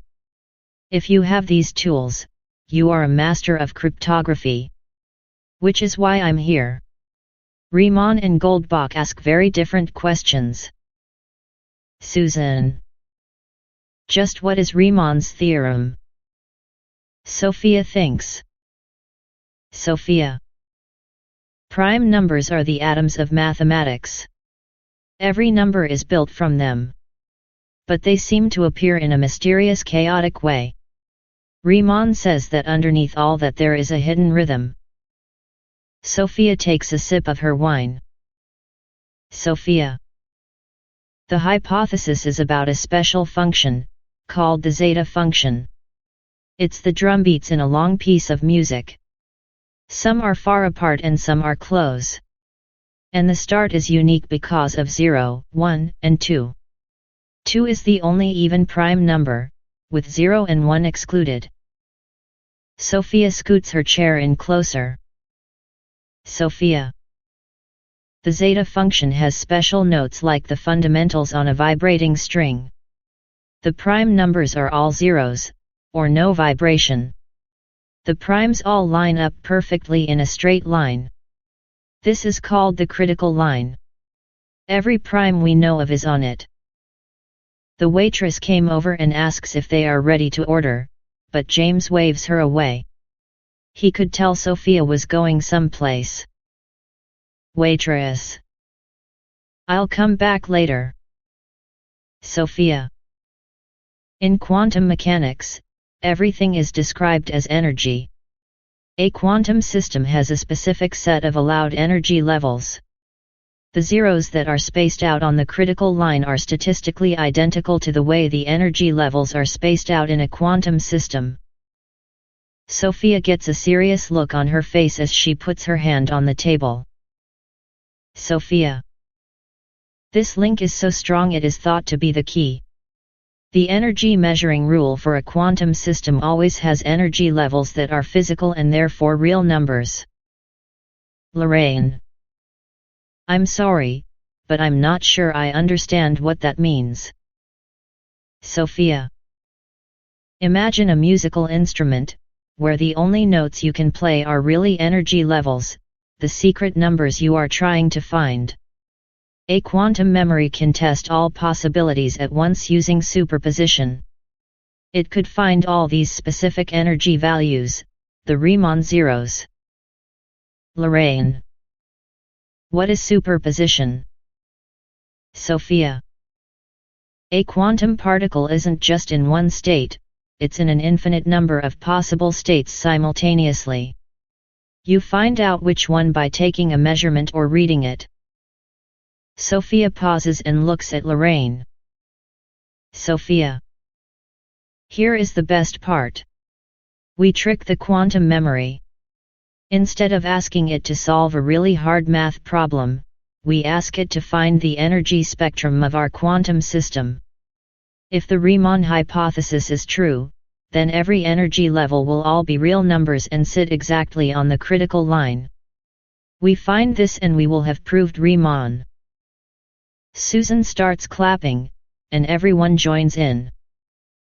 James holds up his beer. James. To Sophia. Everyone joins the toast. Lorraine. Does this technology create a supermind? Sophia. No, it is really just a substrate for one. You'd need hundreds of person-years of software development to build one. But you absolutely could. Interior. James' car, late evening. When they get into the car they look at each other and then start making out. After a while, James drives back to Adelphi. James. What did you think of the party? Lorraine. I really enjoyed it. You picked a great spot for us. And I think you have a very talented team. I've thought of this from a neuroscience perspective, and there is a lot here that could be used to help people. Genetic problems, cancer cures, mental health and much more. James. Oh yes. I haven't really thought about how to get the technology out of the army. We have to get it working first. Lorraine. I still don't think this technology should be controlled by any one government, but we do need to have it working first. Interior. Quantum Lab Conference Room, morning. James, Sophia, Eli, and Susan discuss next mathematical steps associated with a proof of Riemann. Sophia. Solving the Riemann hypothesis would have major implications for math and technology by proving a fundamental rule about prime numbers. This would impact cryptography, quantum physics, and algorithm development. It would also confirm or invalidate countless other mathematical works that depend on it. Susan. My QRE will have to be changed to support James' memory system. First is the size. It is huge compared to anything else I've worked on. Second, we'll need new helper software for the normal computer. Third, we need to turn it into a general-purpose problem-solving machine. James. Are you going to employ something like a paging system between Threadripper and the quantum memory? Susan. Yes, if we need to. For Sophia's algorithms we have two goals to start. The first is reading and writing functions normally. This is crucial. Second is the decoherence time. Eli turns his laptop to face Susan. On screen, Python code. Eli. Here is my code for reading and writing. Do you think we should publish this as open source? Susan. Looks good to me. James. Richardson won't go for that. Interior. Quantum Lab, Saturday. James walks into the lab to check on the diagnostic and reliability program running. He is surprised to see Richardson and General Maria Barrett, 63, slightly overweight, brunette. James. Hello. I thought I'd be the only one here. Richardson. I'm showing General Barrett your machine. General Barrett extends her hand. Barrett. Hello, I'm Maria Barrett. I'm the Pentagon senior officer in the cybersecurity program. James shakes her hand. James. Nice to meet you. Barrett. You've made impressive progress, Dr. Williams. It's a beautiful machine to see in person. So tell me, what's going on here? James. We're running diagnostic and reliability software. We're also trying to measure the decoherence time. Barrett. What are you planning to do next? James. We plan to prove some unproven theorems. Bury it. Why would you do that? James. To prove it works. Interior. Quantum Lab Conference Room, Day. Sophia has a discussion with Eli and Susan about writing software to solve Riemann. Sophia. Our goal is to find a quantum system whose natural vibrations produce exactly the prime numbers. That system is described by something called an operator and we use the symbol H for it. Susan. I remember from physics that's the Hamiltonian. Sophia. Right. This H is what governs how a quantum system moves or vibrates. Think of H like a violin string. Every physical object has natural frequency vibrations. H acting on a wave gives you energy numbers. They are the notes the system can play. Eli gets excited. Sophia. So we use the quantum memory like a spectral microscope. We guess a candidate H. Our memory simulates H extracting its natural frequencies. We use quantum phase estimation and compare them to the Riemann zero frequencies. If they don't match, we throw that candidate H away and guess another. If they match, we've found the right H. We want each guess to be better than the last. Eli. I get it. The zeta function has special points where it equals 0. They look random, but they're not. Riemann thought they followed a very precise statistical pattern. Sophia. Yes, the key insight is that whenever we have the zeta function equal to 1/2, every one is a vibration frequency of a real quantum system, and we need to find the one with the right statistical pattern. Eli. How do we improve each guess for H? Sophia. Remember those papers I showed you from Palantir? We improve H by updating it to better match the Riemann von Mangold counting function. Then use Gaussian unitary ensemble local statistics to give you a broad target area. Finally, use the explicit formula of prime/periodic orbit correspondence using trace formula constraints to define the search area as the objective, not just matching a list of zeros. This is all a mouthful, but I'll be helping with the code. Susan.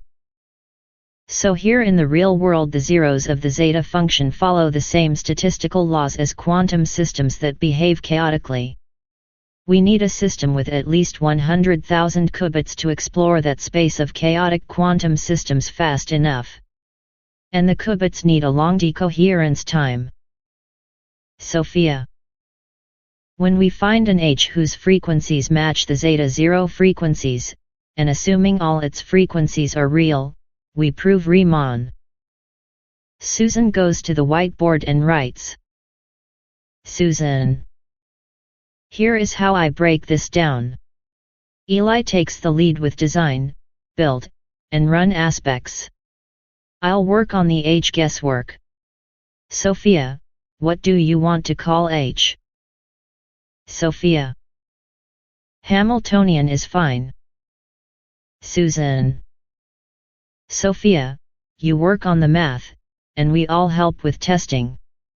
Any issues with QRE are mine. Days later. Interior. Quantum Lab, Day. Sophia, Susan, and Eli test the software, and it looks solid. Anxiously, they turn it loose. They are all nervous. Sophia takes out some cigarettes and lighter and walks to the door. It takes 3 hours and 12 minutes to prove Riemann. Susan. Look, we found the right H after 4,651 attempts. James wanders over. James. Have we proven Riemann? Sophia. We think so, but we want to confirm. Do I have your permission to publish the proof on arXiv? The mathematical community will verify if it's true. James. Make me a PDF, and I'll get permission from Richardson to drop it on the archive website. It's worth a lot of money if we did, right? Eli. Yup. $1 million from the Clay Institute. Everyone on the team should get a share, but you and Sophia should each get 2 shares. Interior. Richardson's conference room, afternoon. The team gathers in Richardson's conference room. Richardson. We have a lot of happy faces in here.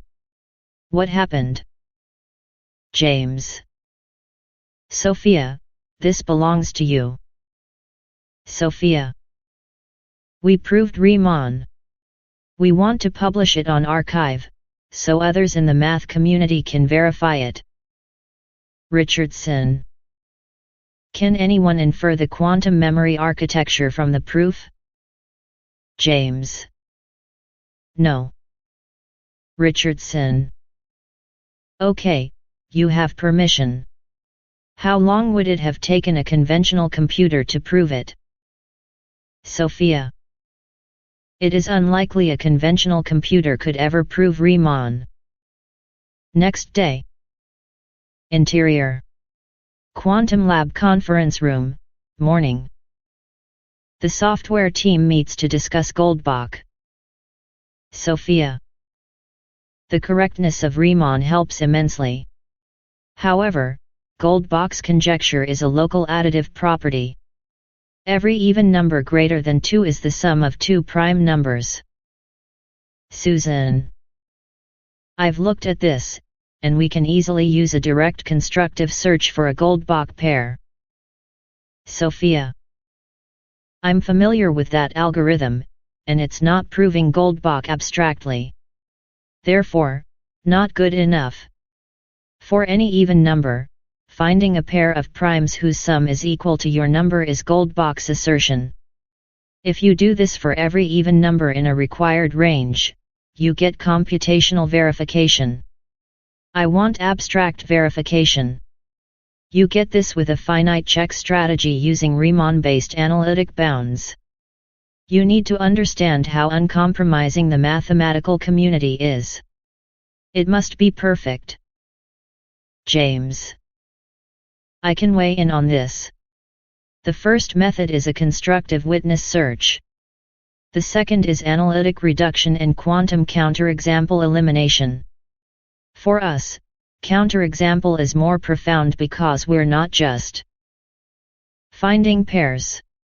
We're using Riemann to collapse an infinite conjecture into a finite region the quantum system can sweep clean. That's the one we should do. Sophia. Use RH-based theorems to show that above some threshold number, every even number above the threshold must have a Goldbach representation if certain interval count inequalities hold. So the infinite problem becomes proving the analytic condition, and checking many even numbers up to the threshold number.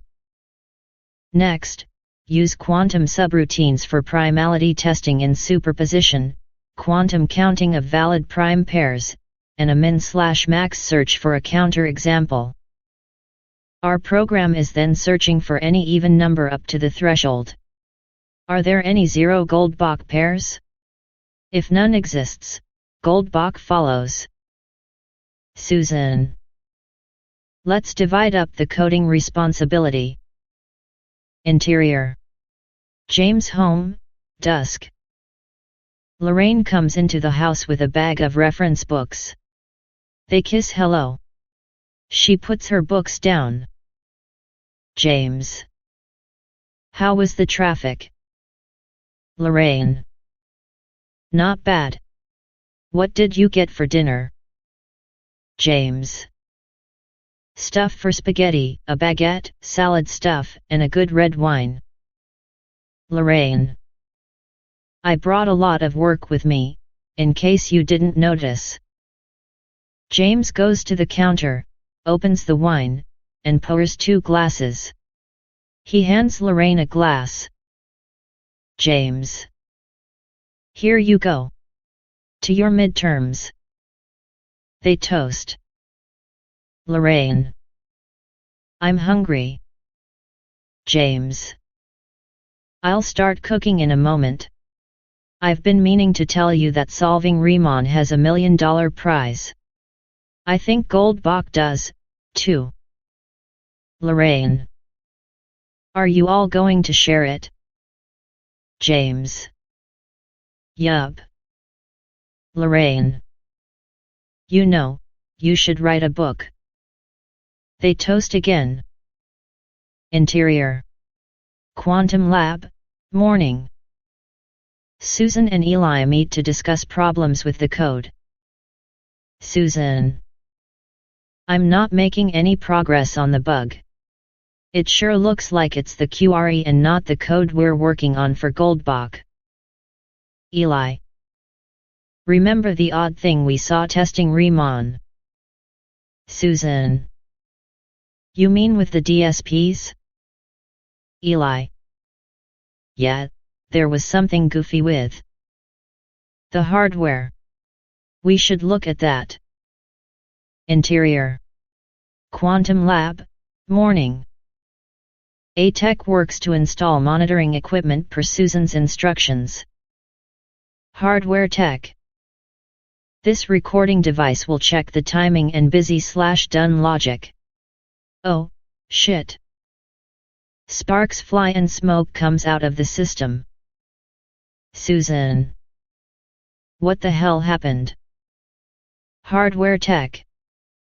I just blew up a whole row of D.S.PS. It was either an accident or stupidity on my part. Interior. Quantum Lab, morning. James and the hardware tech discuss the incident. James. You're frying the D.S.PS has given me an idea. I've been thinking about this since yesterday. Hardware tech. Hopefully, not firing me. James laughs. James. No. We can miniaturize things even more if I replace the D.S.PS with S. They maximize performance, have minimum power consumption. They're smaller and highly integrated. I'll need a budget for it, but I think I can get it. Interior. Quantum Lab, days later. Sophia, Eli, and Susan work on the Goldbach code. Eli. Now that the D.S.PS are fixed, we can start testing again. Did you find anything in QRE? Susan. Yes, the semiconductor memory buffer allocation needed to be much larger. I don't know how I missed it. It wasn't a big deal for Riemann, but it is for Goldbach. Sophia. We can start testing when you're ready. The build is solid. When we test, make sure the error function doesn't blow up. The convolution formula can never become imaginary, and the algorithm must halt at some pointerior. Eli. You worried about decoherence? Sophia. I'm worried about everything. They test the software for several hours. Susan. This is holding together just fine. I think we should try to prove Goldbach now. Sophia. I agree. Interior. Quantum Lab, afternoon. James meets the hardware engineer in the conference room. They are in a deep conversation about chips. James. So what is our maximum density? Hardware tech. Over 10 times our D.S.PS. James looks up as Susan comes over. Susan. Hey James. We have the bugs worked out. And are ready to try a formal run. The machine good? James gives a thumbs up signal. Interior. Quantum Lab, afternoon. Susan comes into the software area of the lab. Susan. James gave the go-ahead. Sophia. Eli, is the visualization code debugged and ready? Eli. Yes, it should be good to go. Sophia starts the Goldbach program and the visualization program starts running. On screen, Goldbach visualization. They see an even number split into two primes. Horizontal axis, P, for each even number, highlight points where P is prime and P subtracted from the even number is also prime. The vertical axis is the prime number. Result, a constellation of valid pairs. Eli. I limited it at 5 pairs whose sum matches the prime. You know there is a human interface and you can type in any even number you want and the two primes will appear. James walked over to the computer and types 10, exponent 68, and the screen instantly floods with valid pairs, showing the pattern holds at unimaginable scale. 2 hours later. The algorithm halts. Sophia walks over and grabs the printout. She reads the output carefully, then looks at James. Sophia. Yes. It's the proof. Interior. Quantum Lab, afternoon. Sophia hands copies of the proof to all the team members. Sophia. Here is our proof of the Goldbach conjecture. I want everyone to read this over the next day. We'll have a group discussion Friday morning about if we are ready to publish this. Do not under any circumstances share this with anyone outside the lab until we all agree. Interior. Quantum Lab conference room, morning. James' entire staff meets in the conference room. Sophia. Looks like everyone is here. James. Let's roll. Sophia. Who has questions about the proof? Susan. What step is impossible without Riemann? Sophia. Square root cancellation of prime errors. Eli. What is your convolution formula? Sophia gets up, walks to the whiteboard, and writes the formula. On screen, Goldbach convolution formula. James. I asked ChatGPT about this. If Riemann is true, it doesn't mean Goldbach is true. What would make it true? Sophia. The prime distribution is rigid enough to force overlap. This seems to be the case according to our proof. Susan. No one here is an expert in mathematics like you. How do we know that our quantum memory did, in fact, produce a proof? Sophia. The same way we did with Riemann. Let the mathematical world read it and throw rocks at it. We'll publish it on arXiv. James. Who thinks we should publish it on arXiv? There is a universal show of hands. James. I'll get permission from Richardson again. Sophia. Once you get permission, I'll put it on arXiv. Assuming it is solid, we'll win another $1 million. I've talked with James and we agreed, the same deal as before. Is everyone okay with this? The team claps and whistles. Interior. Quantum Lab, afternoon.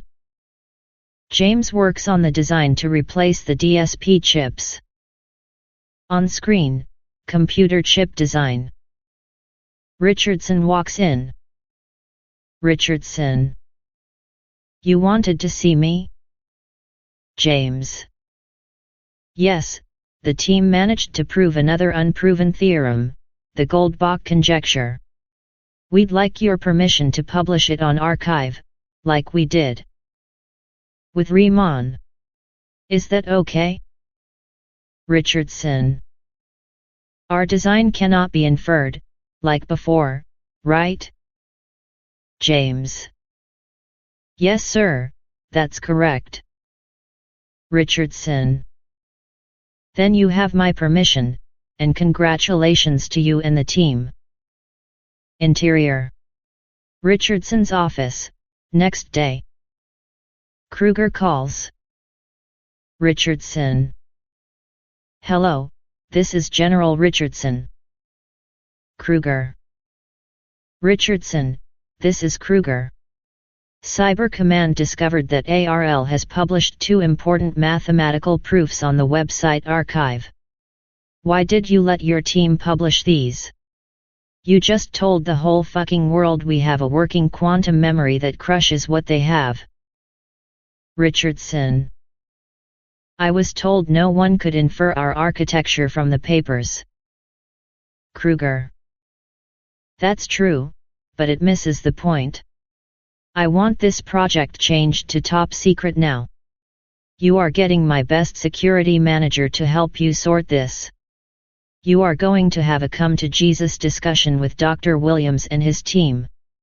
This quantum memory could break our nuclear codes, destroy our financial systems, reveal all our covered agents if someone gets it. I could go on. I'm sure you know how important this is. Your job is on the line here. Richardson. I made a stupid mistake not realizing the world would know we have a large quantum computer. Interior. Richardson's conference room, day. James and his team meet with Richardson. Richardson. I just got my ass chewed by General Kruger. Publishing the papers was a huge mistake, and she could easily fire me for it. I need to be very clear on something. Can the architecture be inferred from the archive publications? James. No, sir. Richardson. Okay, my next question. Why did you do it?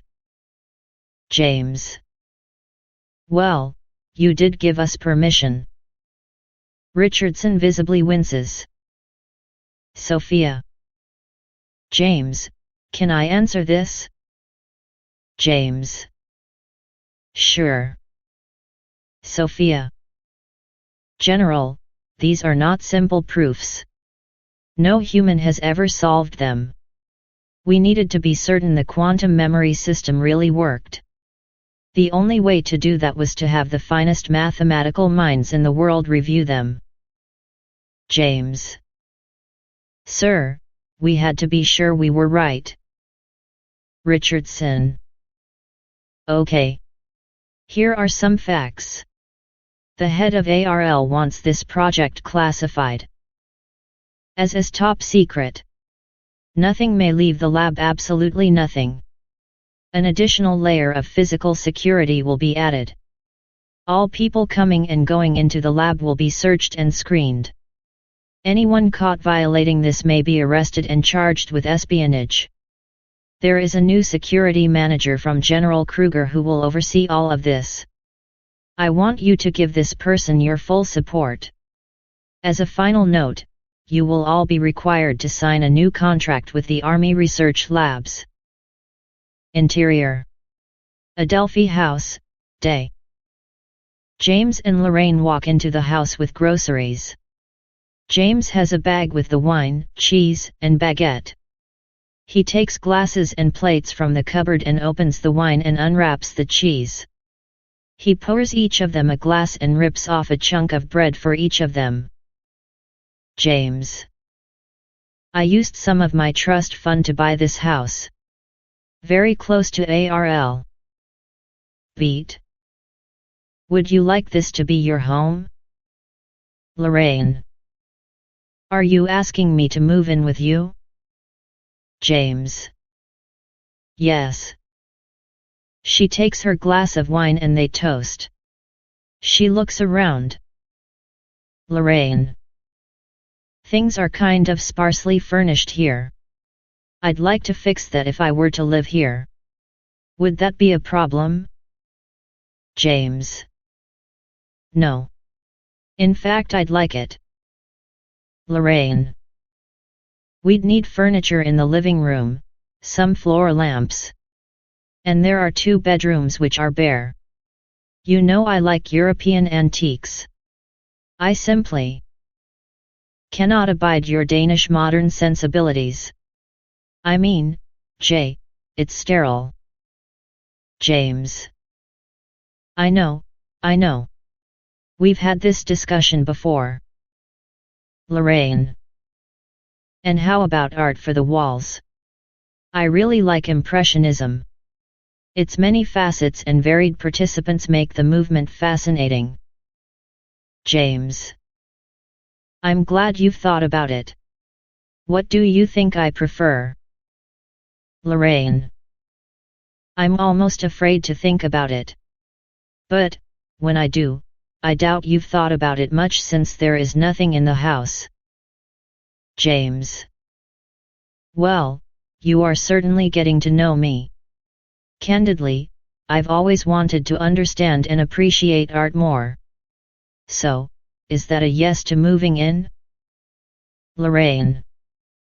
Is that a yes to letting me have my way about interior decor? James nods and they kiss. Interior. Kruger's office, morning. General Richardson meets with General Kruger. Kruger sits behind her large desk and Richardson sits in the guest chair. Kruger. I've got a list of priorities from the Joint Chiefs. Richardson. Okay. Kruger. The first thing, of course, is to protect our own sensitive data. We can use true quantum encryption for that. Richardson. That's good to hear. Kruger. Number 2, you can help us crack the Russian codes. They probably understand about post-quantum encryption, but they have to move quickly. As long as any systems are exposed, we have a chance to get what they want to hide. Richardson. I think our new guy can help with that. Kruger. We hope so. Once we have a good quantum system, there are a lot of other important things we can do with it. We know there are civilian applications for this, but we're going to keep it to ourselves for now. Richardson. Seems like a good plan. If we want to do a lot of things with it, we're going to need a lot of units. Kruger. So your people should get cracking on that. And remember, we can't have any more fuck-ups on security. It will be your neck, General. Interior. Arl Quantum Lab, afternoon. Richardson meets James in Richardson's office. Richardson. I just came back with a meeting with Kruger about our priorities. James. What did she say? Richardson. We need to move fast on decryption. The department already has a major effort going on post-quantum encryption, but that's going to take a while. In the meantime, we need to protect our launch codes and other high-priority data. We also need to figure out how to increase production of quantum memory systems. James. I understand. Richardson. Once we have the encryption for our systems, we need the decryption to use against the Russians and Chinese before they are able to protect their systems. How long before you can get the encryption? James. Let me talk to my people. Interior. Quantum Lab meeting room, morning. James, Sophia, Susan, and Eli meet to discuss how to do encryption with their system. James. What will it take to get the primes to encrypt our data? Susan. I worked with something like this at IBM. With our system we can generate a truly random series of bits. The quantum system can turn that into a number. Then we can test that number to make sure it's prime. If it's not, we can repeat the process until we get a true prime. James. How long will that take? Susan. A couple of days, with any luck. Interior. Susan's workstation, afternoon. Susan uses a private AI on her workstation to generate Python code to generate random bits to run on the quantum system. She examines the code to find bugs. Susan. Oops, I forgot to tell it the string should be 8,192 bits long. She makes the correction and checks the code again. Susan. Looks about right. She copies the code to a thumb drive and walks over to the quantum system. Interior. Quantum lab, afternoon. Susan plugs the thumb drive into one of the Threadripper computers and loads the program. She runs it and gets the first set of bits. She checks to see if it is a prime. Susan. Damn. Not prime. She runs it several times more until she gets a true prime number. Interior. James' workstation, afternoon. Susan walks over to James' cubicle. Susan. I've got the code working for generating a very large prime. James. Great. I'll call Richardson. Interior. Arl Security Office, morning. Richardson, James, and Susan meet with the people in charge of cybersecurity for ARL. Colonel Danny Haifong, 48, Asian, represents ARL Security. Haifong. I hear you've got something for us. Richardson. Yup, we do.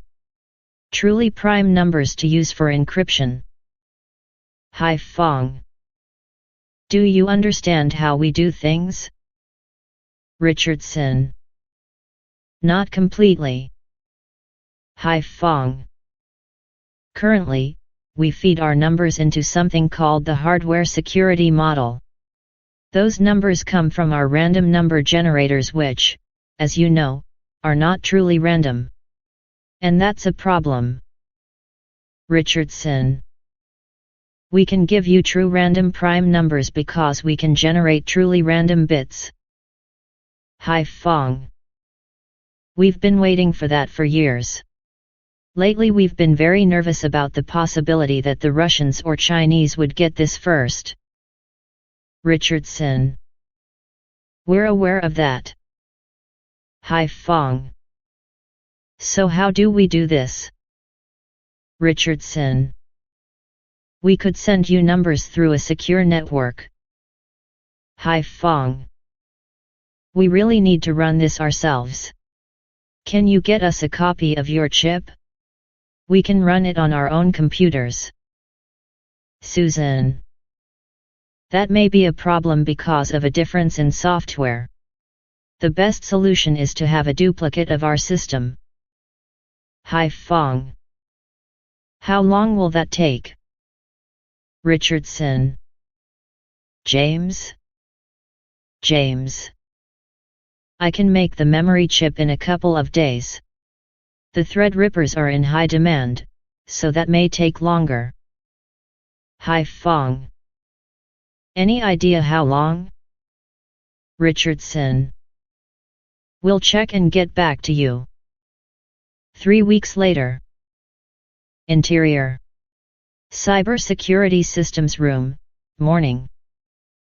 James and Susan work with the cybersecurity people to set up the new quantum system. Haifong. You're sure we can't run this on our own computers? Susan. This is not like installing a new printer. There's a bunch of things that have to be done right for this to work. Haifong. Maybe we can do that later. James. We'll be more than willing to help. A lot more organizations need this, so we want to have a refined process for doing it. Interior. Quantum Lab Meeting Room, morning. James meets with Sophia, Susan, and Eli about attacking Russian encryption. James. How are we going to crack the Russian codes? Sophia. Shor's algorithm is the key to that. James. What's that about? Sophia. It's a fast way to find the prime numbers that make up an encryption key. Once we solve that, we can apply the solution to a sample of the Russian data and get their keys. With your quantum memory, we have enough qubits to get the solution. You have 200,000 clean qubits, and we only need 40,000 to crack their code. James. Susan, how long will it take you to write the software? Susan. A couple of weeks, tops. We've already done the heavy lifting on this. 1 week later. Interior. Quantum Lab, afternoon. James, Sophia, Susan, and Eli gather around the Threadripper system with quantum memory to watch the software run against a known Russian system. Eli operates the system. Eli. It should just take a few minutes. They watch eagerly. Eli. Here it is. They all stare at the screen. It shows 2 prime numbers. James. This means everything is open. Not just Russia. Everything. Fabulous work, everyone. Holy shit. Interior. Cybersecurity Systems Room, morning. James, Sophia, Susan, and Eli meet with Colonel Haifong. Susan hands Haifong a thumb drive. Susan. This is it. Haifong. Let's see how it runs. Haifong hands the drive to a technician, who plugs it into a Threadripper and runs the program. 2 numbers pop out. The same number as the team got in the quantum lab. Haifong. Looks good to me. Smiling. We'll put this to work. Act 2 Part 2. Interior. Russian Federal Security Services, noon. Sergei Rostov, 35, a senior analyst, notices the publication of the Riemann proof and Goldbach proof on archive. He runs to the office of General Vladimir Antonov, 62, chief of the section. Insert, computer screen. The screen shows an entry in archive about the Riemann proof. Rostov. General Antonov, I've just seen something very important. Antonov. What could be so important that you run into my office without knocking? Can't you see that I'm having lunch? Rostov. I'm so sorry to interrupt you, sir, but this is really important. Antonov. Tell me. Rostov. You know that part of my duty is to monitor new scientific papers. Antonov. Yes. Rostov. One of the places I watch is called archive. I just noticed that some Americans have published proofs of some very old, unsolved, and difficult mathematical problems. Antonov. What's so important about that? Rostov. It means that the Americans have built a very large quantum computer. If that is true, they could break our encryption and read all our secrets. General Antonov almost chokes on his food, spitting it out. Antonov. Are you sure? Rostov. It's what we think based on the papers we read. Antonov. Shit. We must tell President Putin about this immediately. Interior. President Putin's conference room, morning. President Vladimir Putin, 73, sits at the head of the long table, and Antonov sits to his right. Putin rubs his hands together because he has arthritis in them. Putin. I was told that you have something very important to tell me. Antonov. Mr. President, I have information that the Americans have made a computer that can crack all our codes and reveal all our secrets. Putin. What? I've been told that's impossible. Antonov. Up until now, it has been. Now, everything is changed. Everything. Nothing is safe. Nothing is secret. Putin. What are we going to do about that? Antonov. The first job is to apply post-quantum encryption to our most sensitive systems, and get every other agency and business to do the same. But that will take some time. There will be openings in our systems until everyone is doing the new encryption. Putin. What else? Antonov. We must get our hands on the design for the American system so we can use it to generate better encryption keys. Putin. How are you going to do that? Antonov. It can't look like the FSB is doing it. I have a man in St. Petersburg who can probably handle this. He's a criminal, but also a patriot. Putin. Keep me informed. Interior. Antonov's office, afternoon. Antonov calls his man in St. Petersburg.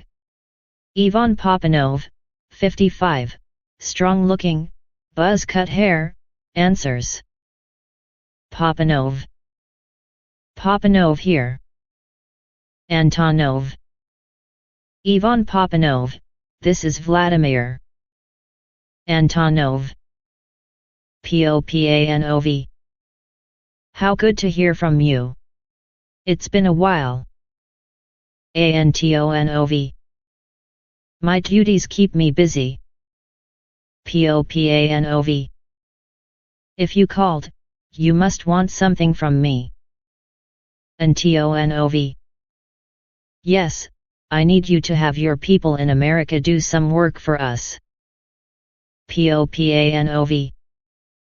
Does that us include President Putin? Antonov. I can't really say, but yes, higher authority is interested in this. Popanov. Tell me about it. Antonov. Some American scientists have published some very important papers recently. We need to know if there is a way we can get them to help us with some information. Popanov. And this is something you can't do? Antonov. We recognize that you have some ways to get things done that we can't use. Popanov. That is true. There will be some risk involved in this. The fee will be higher. Antonov. I can assure you that certain people will appreciate your help. Popanov. Send me the information in the usual way. I'll see what we can do. Interior. Russian mob headquarters, New York City, night. Dmitry Ivanov, 66, burly, gets a call from Ivan Papanov. Popanov. We have a job for you. Ivanov. What is it? Popanov. We need to gather information about some people who work at the Army Research Lab, the one in Adelphi, Maryland. Ivanov. May I ask why you need this? Popanov. I can't tell you. I can tell you that this comes from the top. If you do well, you will be rewarded. Ivanov. Okay. Send me the information. Interior. Russian mob headquarters, New York City, evening. Dmitry Ivanov calls Ivan Papanov. Ivanov. I have information for you. Popanov. What is it? Ivanov. The project lead has a girlfriend. We can kidnap her to put the squeeze on him. Popanov. Would it be hard to grab her? Ivanov. She's a student who walks to school the same way every day. Popanov. Okay. Let me confirm this and I'll get back to you. The next day. Interior. Russian mob headquarters, New York City, evening. Ivan Papanov calls Dmitry Ivanov. Ivanov touches his phone. Ivanov. Ivanov here. Popanov. The plan is approved, but we have to wait for the right time to do it. Organize your people so you can move on a moment's notice. Ivanov. We'll be ready. Interior. General Antonov's office, morning. General Antonov calls Sergei Rostov. Rostov. Rostov here. Antonov. Sergei Rostov, this is General Antonov. Rostov. General Antonov, it's good to hear from you. How can I help you? Antonov. I'm calling in regard to the American computer situation. Rostov. Yes. Antonov. We have a plan for getting that design, and we need your help to monitor the situation. Rostov. We watch the American labs routinely. Antonov. This is special. We are guessing that the Chinese are also looking at this, so I want you to monitor them to see if there is any traffic about this. Rostov. You can rely on us. Interior. Chinese intelligence, Chengdu, morning. Ming Wang, 37, senior analyst, noticed the same papers as the Russians. Insert, computer screen. It shows an archive record related to the Riemann proof. Interior. Chinese intelligence, Chengdu, morning. Ming Wang goes to her boss, Captain Ling Zhang, 56. Wang. I just noticed something very important. Zhang. What is that? Wang. The Americans have published 2 proofs of 2 old, unproven math problems.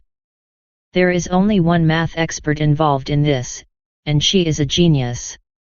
The others are all scientists and computer people. The scientist has a PhD in chemistry and previous employment in the quantum computing field. Zhang. Why is this important? Wang.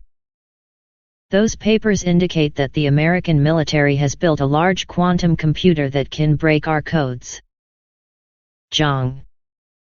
That would be catastrophic for us. Wang. I know. What do you think we should do about it? Zhang. We have an operative in the US that may be able to help. She's in contact with the scientist mentioned in this paper. He works at the US Army Research Lab on quantum systems. She is very pretty and alluring. Wang. We might be able to use her as a honeypot to entrap him. Zhang. Do you think sex will work? Wang. Possibly not if he has a girlfriend or wife. Zhang. Find out about that. Wang. One other thing. Zhang. What? Wang. Our operative is also working in the field of quantum systems. He may be willing to talk shop with her. Zhang.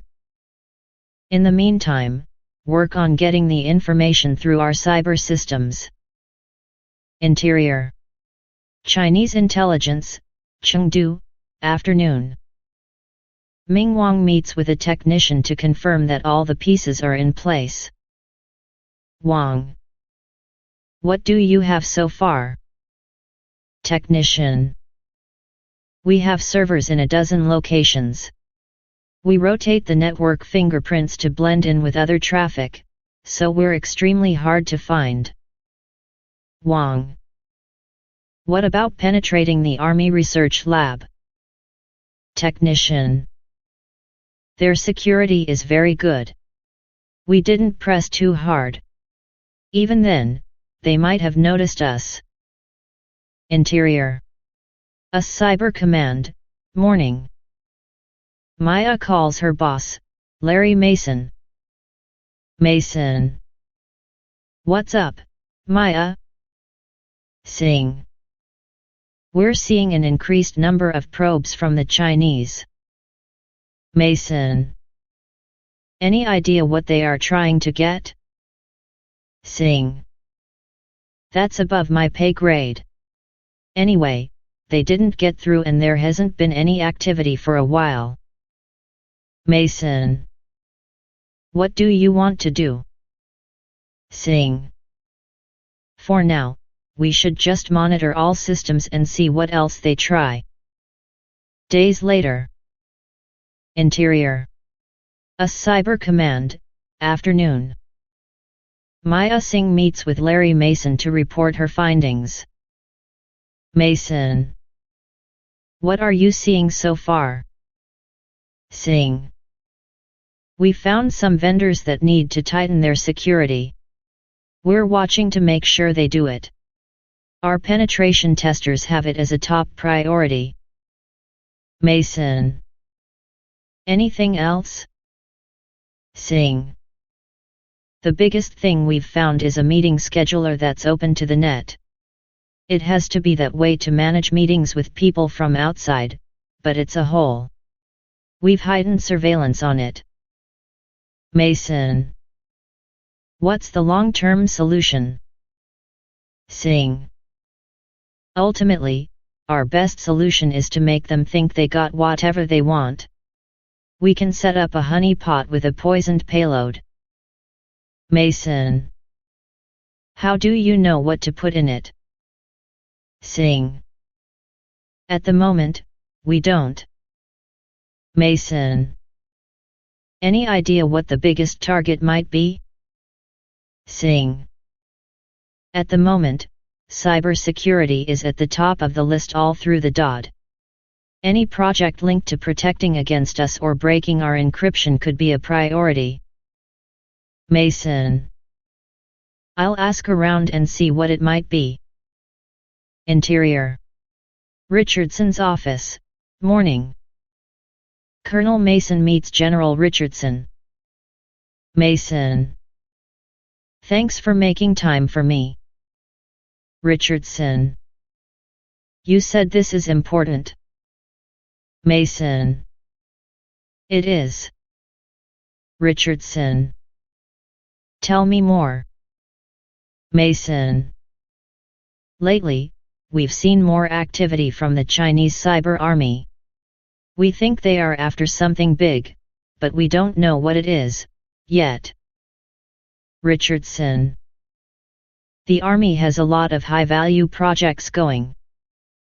Mason. And yours is one of them. Richardson. It's right up there with hypersonic missiles and space warfare. Mason. So you could be a target. Mason pauses. Mason. We think you should act on the assumption that it's true. Richardson. What do you have in mind? Mason. According to my people, the final defense will be a decoy. Richardson. What's that? Mason. It's something that looks real but isn't. For example, it could be a real directory on a server that contains inaccurate documents. Richardson. How would that work? Mason. If the Chinese get into our systems and get those documents, they won't actually be able to use them. Their systems will blow up, figuratively speaking. Richardson. Won't they know that they are bad? Mason. Almost everything about them will be legitimate. But deep inside there will be something invisible that makes them useless.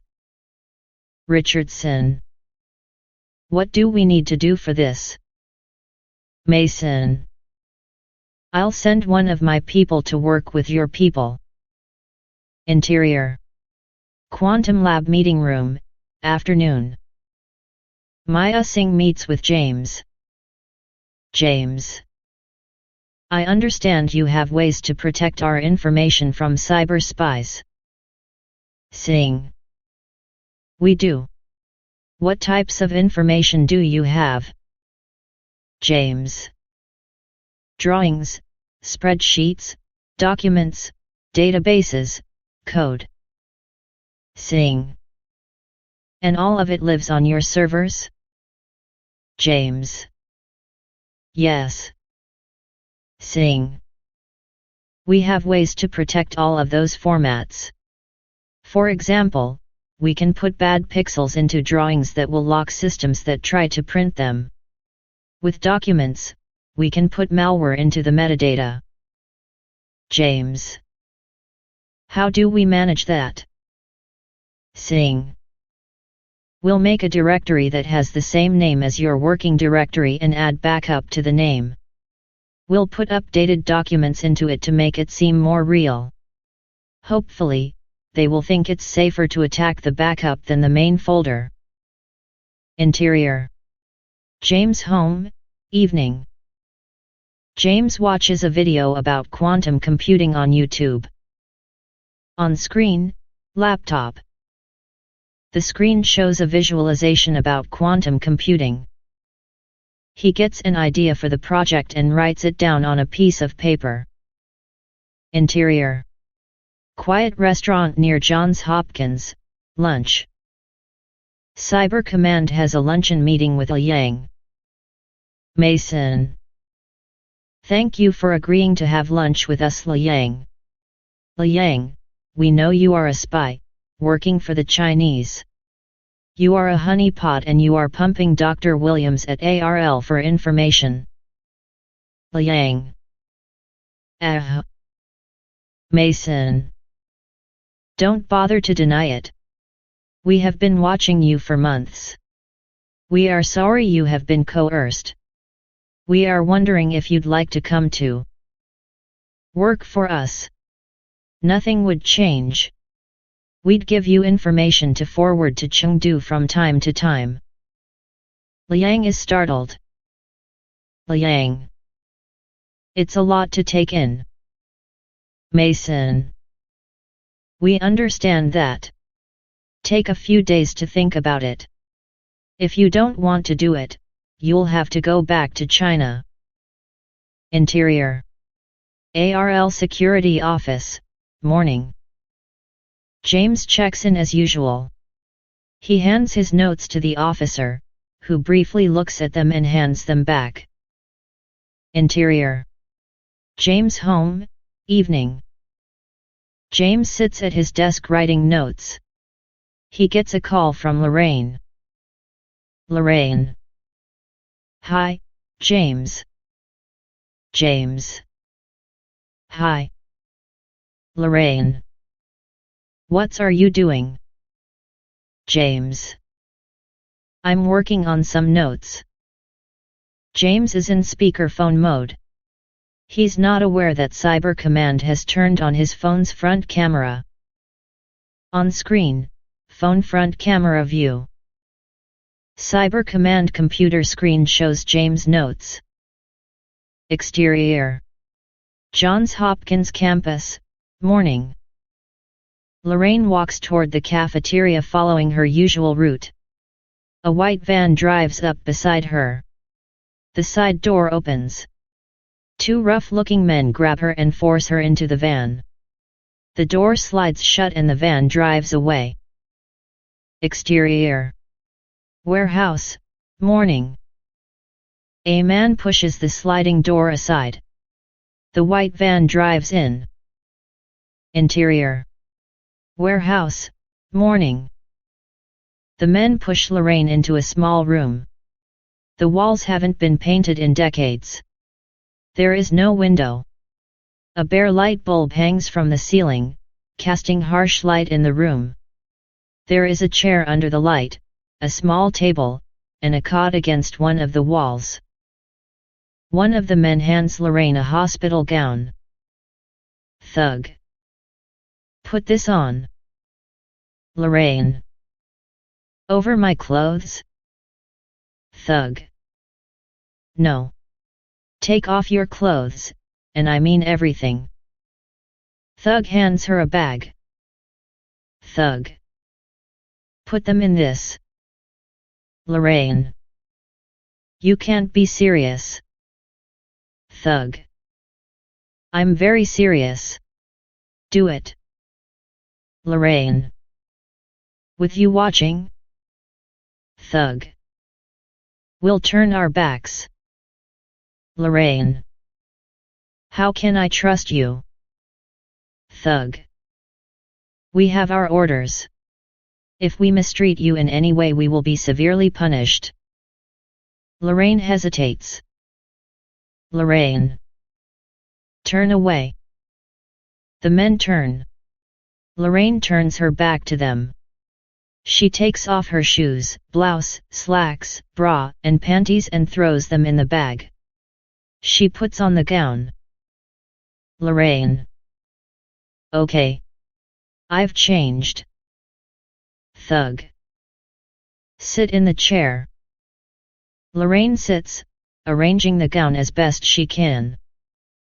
The thug takes out his cell phone and hands her a piece of paper. Thug. When I tell you to start, read this paper. The thug starts the video camera and points it toward Lorraine. Thug. Okay. Read it now. Lorraine studies the paper for a moment. On screen, cell phone. Lorraine. James, I have to tell you something and you must pay strict attention. After Lorraine finishes reading, she hands the paper back to the thug. He stops filming. Lorraine looks carefully at everything the thug, the phone, and sounds she can hear, trying to remember details that might be useful later. Before the thug leaves, he points to another part of the room. Thug. See that door in the corner? That's the toilet. No window, either. We'll bring you food. The thugs leave, closing the door behind them. She hears the click of a padlock being closed on the other side of the door. Interior. Warehouse, evening. A thug brings her a pizza and soft drink for dinner, placing the food on the small table. She pulls up the chair and starts to eat noisily. The thug watches her. Thug. Do you play chess? Lorraine. A little. Why do you ask?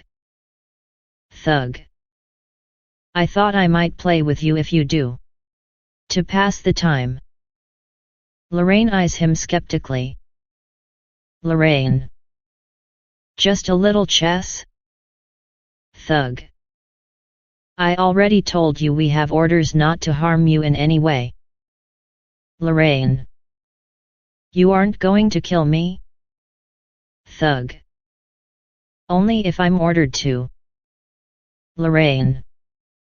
Your charm overwhelms me. Thug. If your boyfriend delivers, you will not be harmed. I promise you. Lorraine.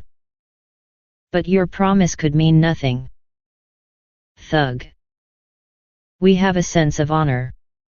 Do you want to play? Lorraine. I guess so. The thug leaves the room.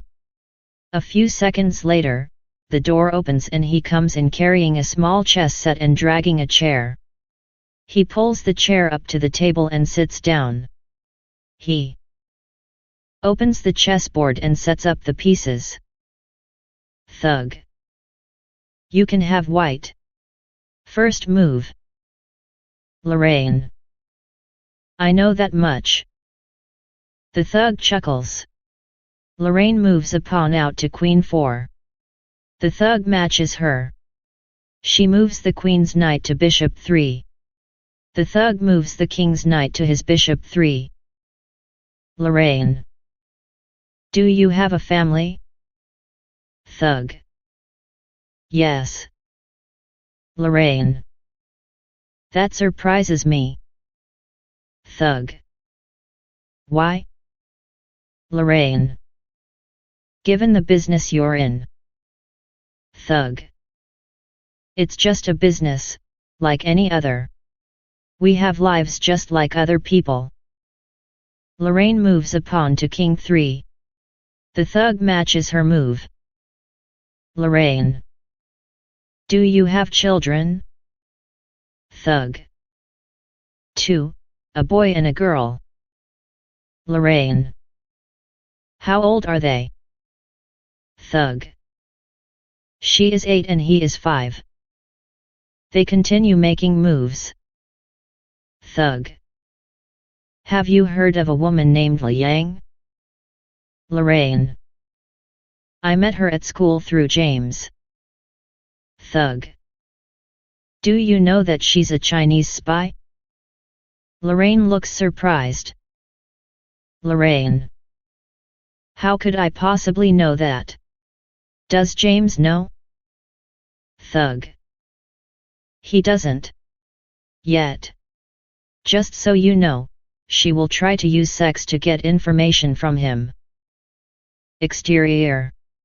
Metro station at College Park, late afternoon. James waits for the next train. He's surrounded by the usual crowd of suits and uniforms. Someone briefly bumps against him. It doesn't seem unusual. Jostling a crowded station happens. Then he notices a bulge in his pocket. He reaches in and pulls out a flip phone. He looks puzzled, then puts it back in his pocket. Interior. James' home, dusk. When James gets home, he opens the flip phone and sees a message on the screen.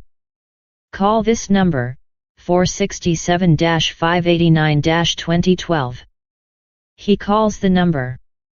A voice with a Russian accent answers. Thug. Is this James? James. Yes. Thug. There's a video on the phone. Watch it. James presses the menu button, then selects the media player. Interior. James' home, evening. Lorraine appears on the phone screen, her face streaked with tears. On screen, phone. Lorraine. James, please listen carefully. I've been kidnapped. The people who kidnapped me want information about your project. If they don't get it, they will kill me. If you tell the police or military, they will know, and they will kill me. After you give them the information, they will let me go if their experts says it's good. If it's not, they will kill me and come after you. They will be in touch through this phone. James sits down, breathing heavily, shaking violently. A few days later. Interior. Cybersecurity offices, morning. Mason gets a call from Singh. Singh. We've noticed that James has not been talking to his girlfriend lately. Mason. And? Singh. It may not mean anything. Maybe they are too busy to talk. Maybe they broke up. Probably nothing important. Or possibly important, given James's role in Richardson's quantum computing project. Mason. Look into it, but don't stir up any dust. A week later. Interior. Cybersecurity offices, morning. Mason gets a call from Singh. Mason.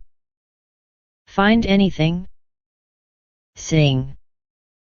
We watched her home and her route to school for several days. No sign of her. We knew she always went to the cafeteria for lunch, so we checked with some people there. Mason. Find anything? Singh. We found someone who saw someone, a woman, being dragged into a van. Or, at least, that's what they thought they saw. Mason. Did they report it to campus police? Singh. No. They weren't sure of what they saw, and they didn't want to get involved. Interior. Quantum Lab, day. James and Susan discuss a problem with the system. Susan. Are you okay? James. Hey? Susan. You seem like you're somewhere else today. James. No, I'm here. I had trouble sleeping last night. No big deal. Interior. Chinese intelligence, Chengdu, afternoon. Ming Wang works in her cubicle. On screen, computer. Ming Wang probes the scheduling app at ARL. Wang. There's a new call scheduled with Cryo Consultants. Their technicians have escorted access into ARL. Ming adds some metadata to the appointment record. Wang. This will activate when the technician opens the appointment. We'll get the directories from their systems. One of them will have the data for the quantum computer. Interior. Quantum Lab, morning. The cryo-technician opens his laptop next to the Threadripper computers. On screen, computer. Bluetooth detected. Interior. Cryo-cooling Inc. office, late afternoon. The technician drives his van into the garage. He sets his laptop on a workbench. It connects to the company's Wi-Fi and uploads the data to Chengdu. Interior. Chinese intelligence, Chengdu, morning. Ming Wang approaches her workstation carrying her morning tea. She sits down, logs into her computer, and checks her email. On screen, email.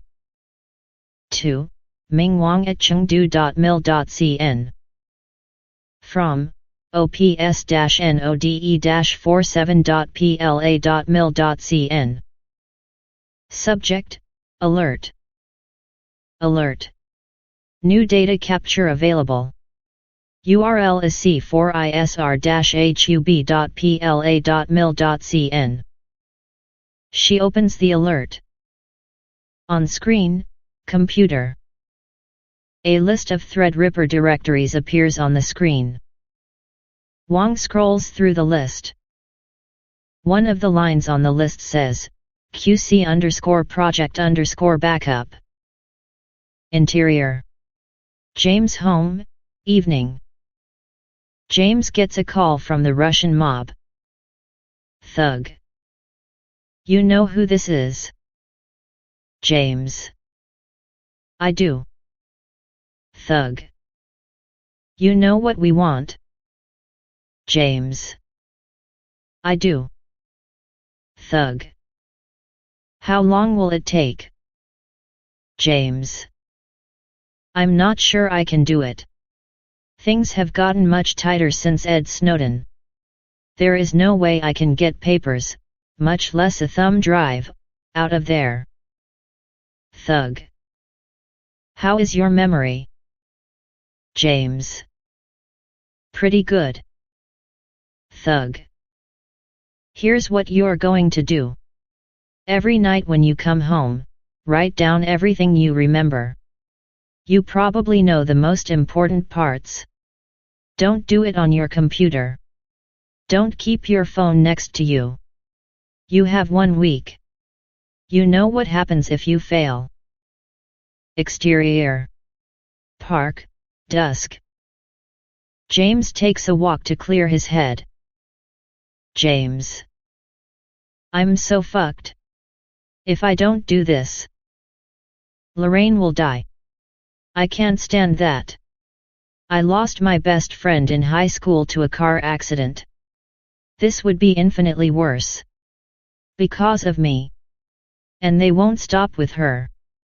If I give them the information, I may spend the rest of my life in prison for espionage. Or worse. Head down, he walks on. He makes agitated gestures. James. We talked about whether any one government should have this technology. Maybe if I help the Russians it will level the playing field. It might be good for the world. Act 3. Interior. Cybersecurity offices, morning. Maya Singh meets with Larry Mason. Mason. How's it going? Singh. We're keeping the poison pills up to date. When they download it, it will look good no matter how they test it. But the data will break when they try to run it, and they won't be able to find the cause. Mason. That fits within our scope. No hostile action. Just bad data. Interior. Chinese intelligence, Chengdu, afternoon. Captain Zhang, Ming Wang, and assorted technicians convene in the systems room. Zhang. Let's start the exfiltration. On screen, computer. The bar display counts up, 10%, 25%, 60%, 95%, 100%. Zhang. Good work. Proceed to analysis. Interior. Cybersecurity offices, evening. Mason and Singh watch the Chinese download the data in the honeypot. Mason. 100%. Got M. Singh. Acha. She turns to Mason. Singh. It means too bad for you. Mason laughs. Interior. Chinese intelligence, Chengdu, afternoon. The group watches while a technician analyzes the download. Technician. Everything looks good, Captain. Zhang. Put one of the drawing files together and print it out. The technician combines the files and starts rendering the drawing. It runs for a few minutes and then the system locks. On screen, computer. Black screen of death. Zhang. Reboot. Try it again. The technician restarts the system and tries to open the file. Same result. On screen, computer. Black screen of death. Zhang. Fucking Americans. They sent us a decoy, filled with trash. Damn them. Damn. Damn. Damn. I hate having to report this. The bosses won't be happy. Interior. Cybersecurity offices, morning. Mason gets a call from his boss, General Mark Abrams, 63, tall, stocky. Abrams. I heard from the Joint Chiefs. Mason. What did they say? Abrams. They congratulated you on your success. Good plan, well executed, no loss of vital information. Mason. Where do they want to go from here? Abrams. They aren't going to bring any charges. They could confront the Chinese ambassador, but that won't stop them. They did take note of that Chinese woman who talked to your guy. Mason. We're trying to recruit her. Anything else? Abrams. That attack came through a low-level contractor. We probably have a lot more holes to fix. They're raising the priority level on that. Interior. James' bedroom, evening. James sits at a TV table in the corner of his bedroom.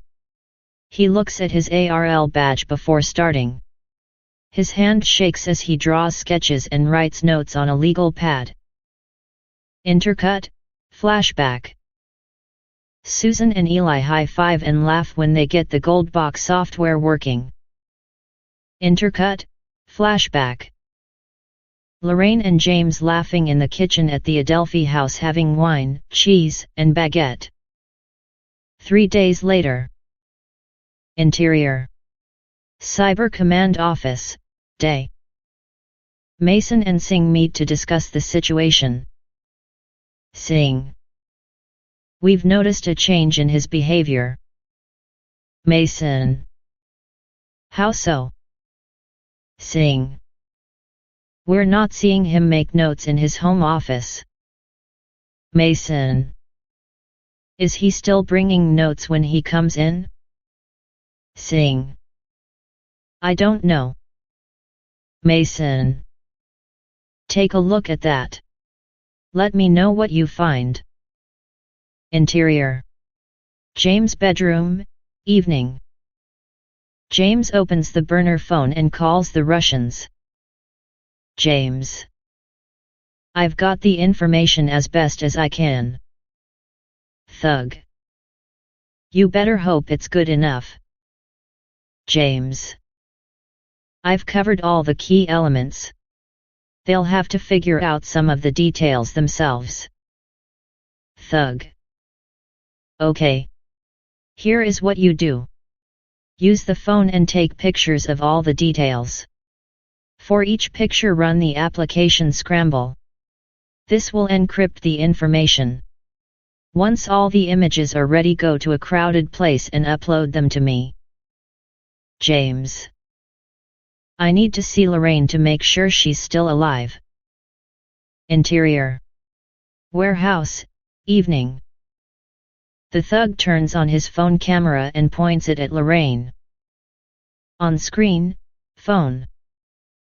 Lorraine sits in the chair. She is disheveled but otherwise looks okay. She holds up today's Washington Post. She shakes her head slightly no. Thug. Okay? James nods. Exterior.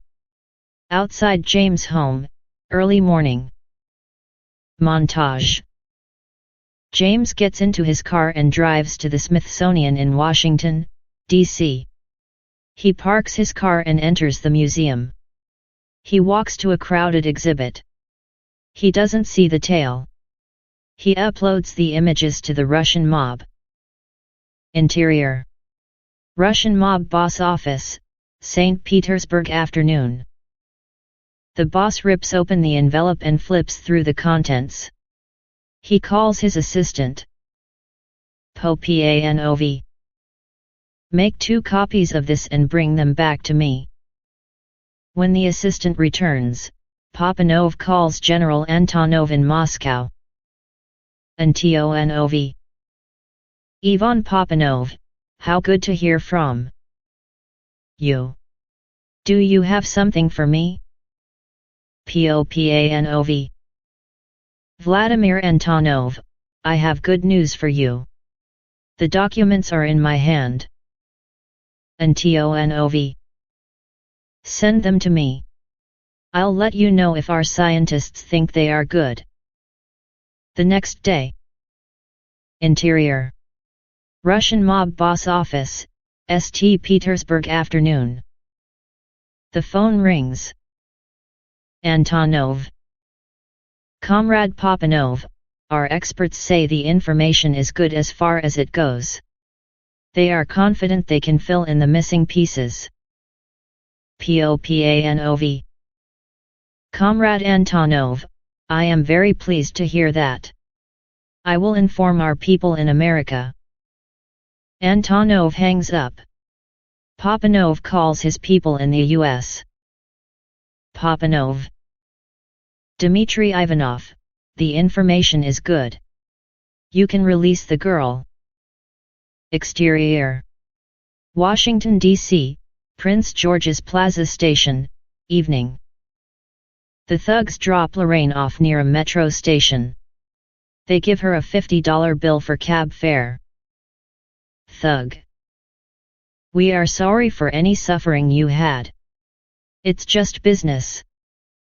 Lorraine flags a cab. Exterior. James' home, evening. Lorraine gets out of the cab, walks up to the door, and rings the bell. James opens the door and gives her a big hug. James. I'm so glad you're safe. Lorraine. So am I. It was horrible. They go inside, closing the door. Interior. Russian mob boss office, St. Petersburg afternoon.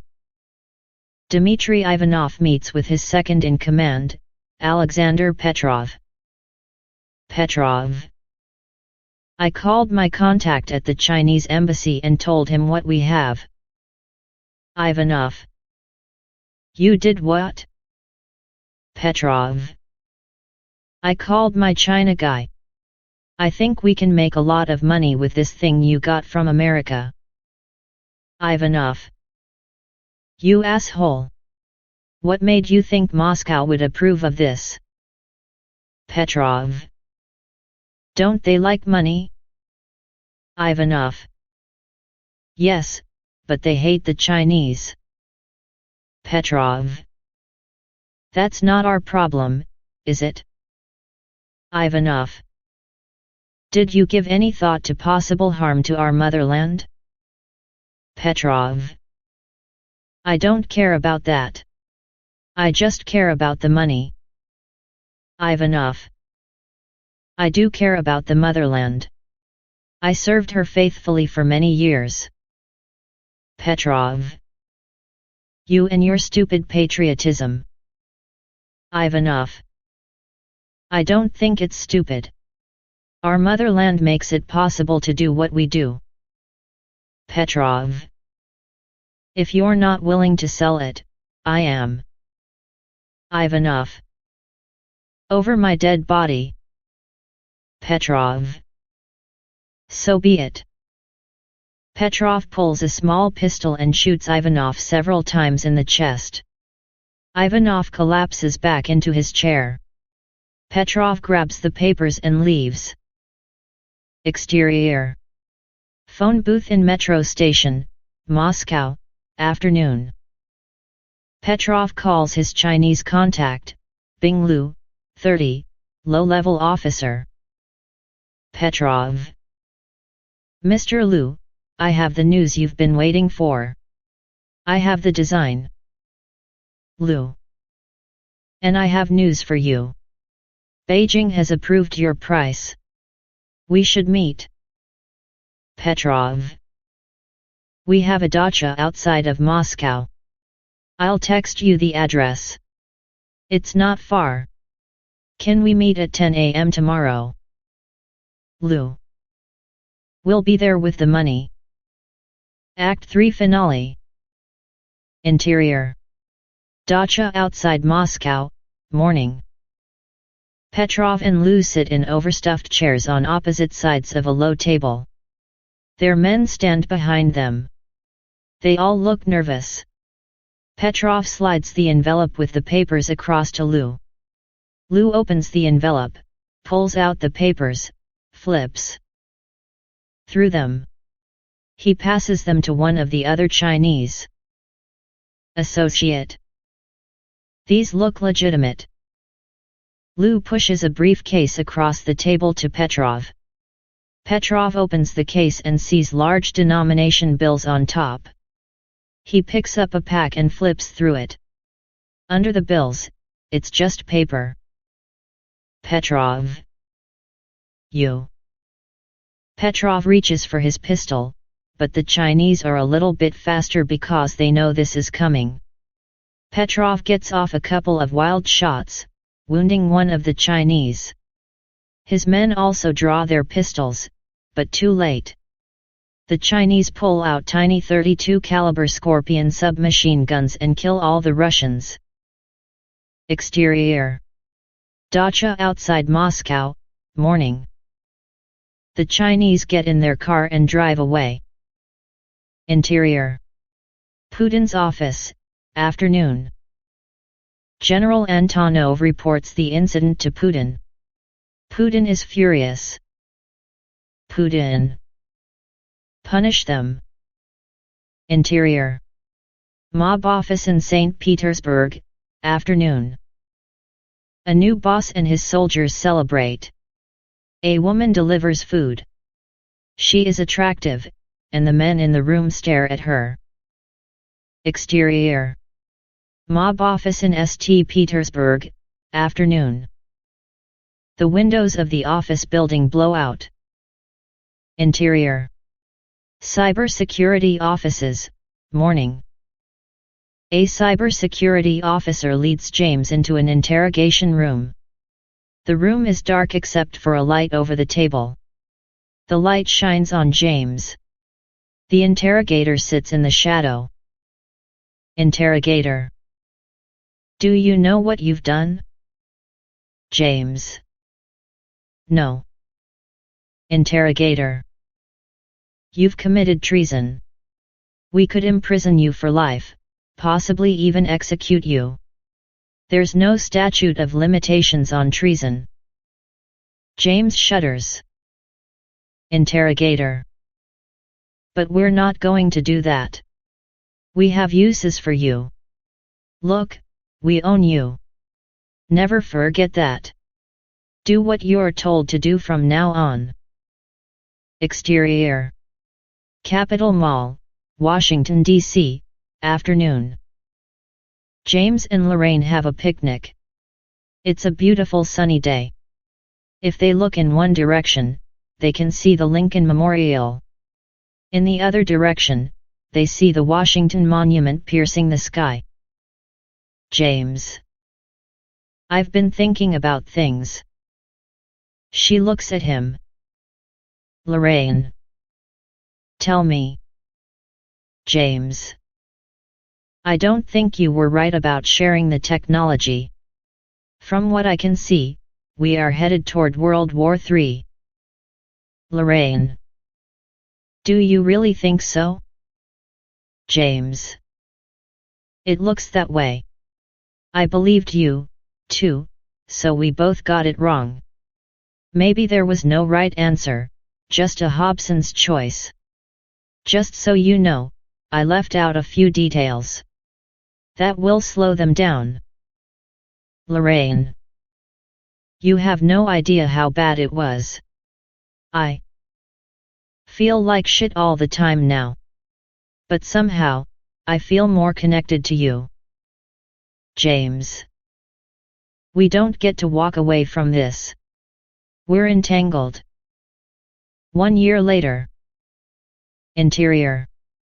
President Putin's office, afternoon. General Antonov reports to Putin. Putin. What progress can you report? Antonov shows Putin his computer screen.